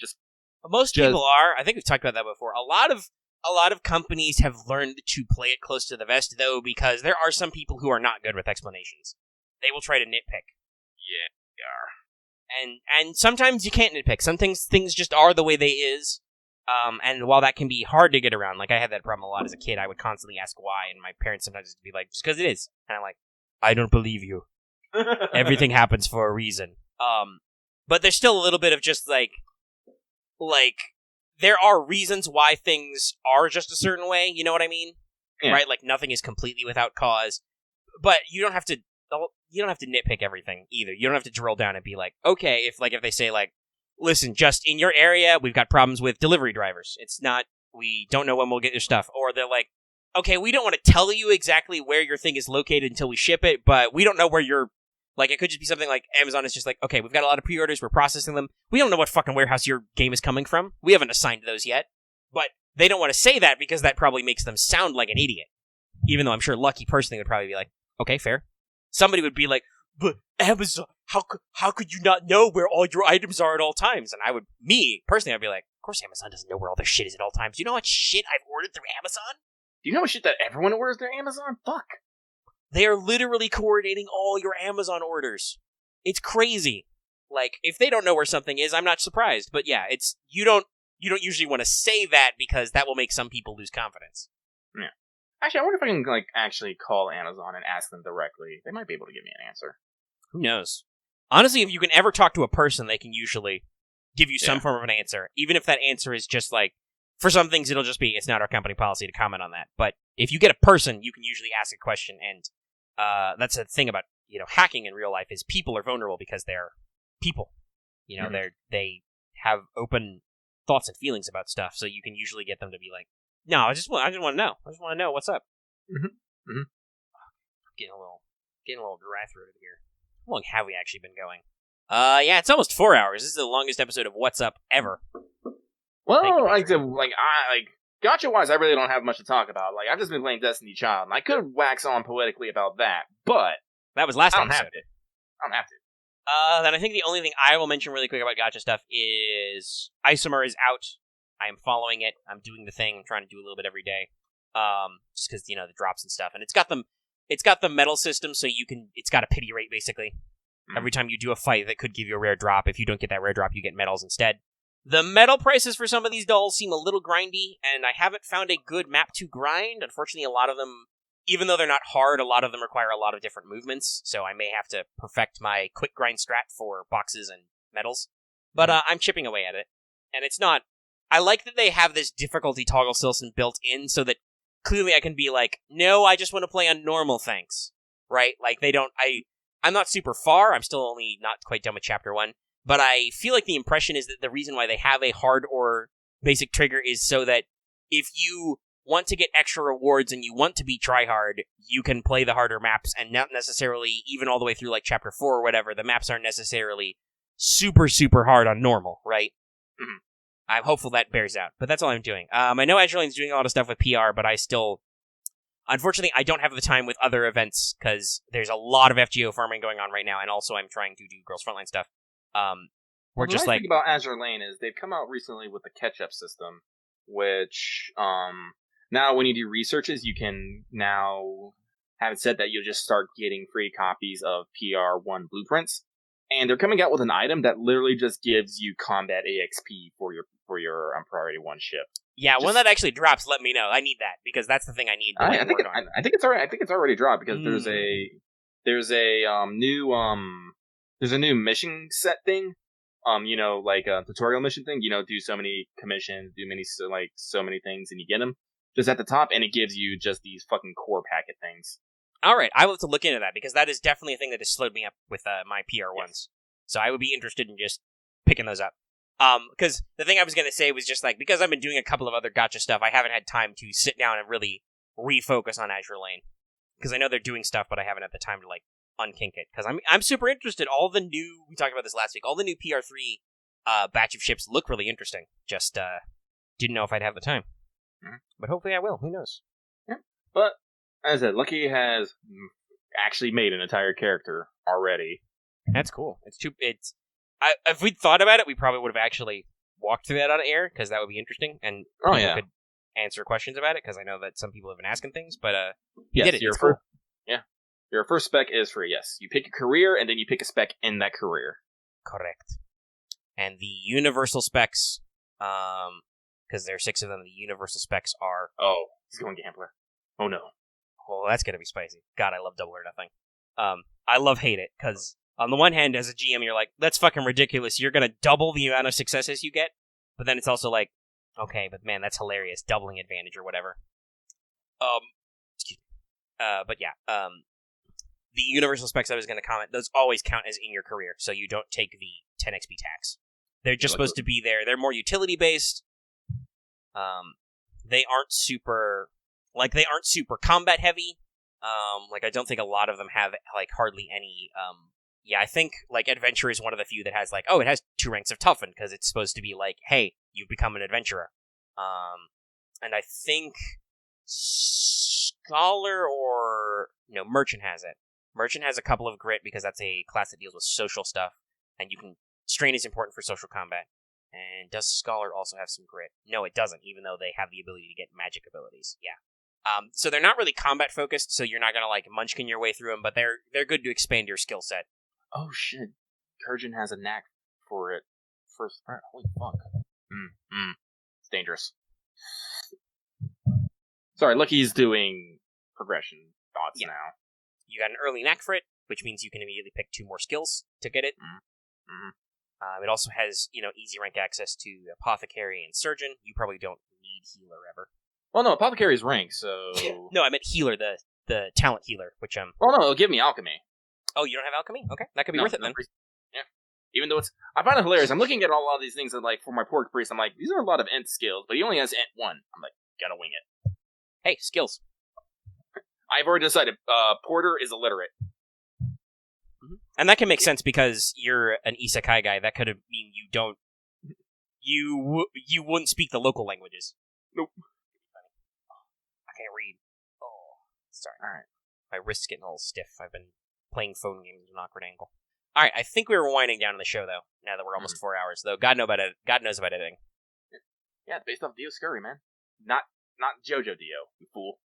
Yes, correct. It's Gemini. So it's the Geminis and Dioscuri. Like I said, I wrote all the high level of this stuff probably a couple of years ago now, if not longer. So no, a lot of these. Well, this is the reason why people get pissed off at the JoJo fandom. Yeah, because it's Is that a JoJo reference? Literally a meme. And the answer is no, it's not. And yes, Axe, you only get your free career skills once. Yes. But yeah, no, that's yes. I thought of that earlier today. I didn't actually mention the thing. The god of life and death, the one representing Gemini, is called Dio, because Dioscuri. Mm-hmm. That is definitely the root I used when I came up with this, because it's Gemini. And they're the god of life and death. And I use they because they are multifaceted. Excuse me. Similar with Karka. I tried to not be super heteronormative in my weird isekai fantasy. Because sometimes there's a little bit of those tropes in the generic fantasy medieval stuff, but also I'm like, nah, gods can be weird. Karka is mentioned with having multiple forms as both male and female in different aspects. Because moon stuff. Moons are weird. There is an Aqua. Correct. It's right there. You can see the list. Mm-hmm. I don't know. I don't even know if we have players. Yeah, I know. People are making stuff. Lucky has fully slotted himself in slot 1, but... We don't know. This would still be a while, because we still got quite a lot of work to do on our Star Wars stuff. Yep. And I'm, as much as I love tabletop games, I'm already in 2 now. I'm running one, and I'm playing in another. That's both in a week. That's quite a bit of time. I also need to make sure to stream and make videos and also live my life, so...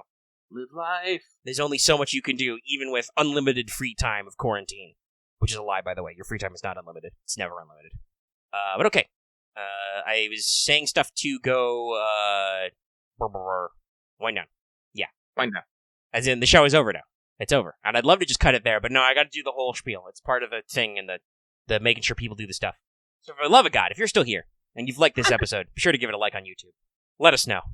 Let us know if you didn't like it either. That's fine. That's totally fair. Go for it. Do whatever you want. If you have any comments, leave in the comment section down below. You can also join our Discord, where a lot of this discussion has been happening. That link is in our description and on our channel page as always. Yeah, and again, I'll make sure to throw a Genesis link in the description of the video so you can check out the Google Doc and read it yourself. And then realize, hey, Omega didn't talk about this on the episode he posted today, and be like, oh, it's been like 12 hours since I finished recording. I do work that fast sometimes. But also, if you're new here, be sure to subscribe if you haven't already, so we'll always get our latest videos. That's how you can get APs. APs, guys. APs are great. Please listen to the Star Wars one. You're killing me. You are killing me. The last couple of episodes have been very small. I know there's a little bit of backlog, but damn. One of them is called Thunder Horse, guys. Thunder Horse. And it's got 3 X's in it. Seriously, where's the clickbait even? But yeah, if you want to know more about that stuff, and if you're interested in Genesis, the Star Wars system is basically the same at core, so it's a great example of the system that does stuff. So subscribe. Also consider hitting that bell for notifications so you always know when we post a new video or when we stream. It's very handy for new stuff. Keep an eye on some stuff. And I have managed to mostly catch up on the AP backlog, but there will still be, obviously, more stuff coming out, because yays. And, of course, like it says at the front of the show, consider supporting us on Patreon. You can access episodes early.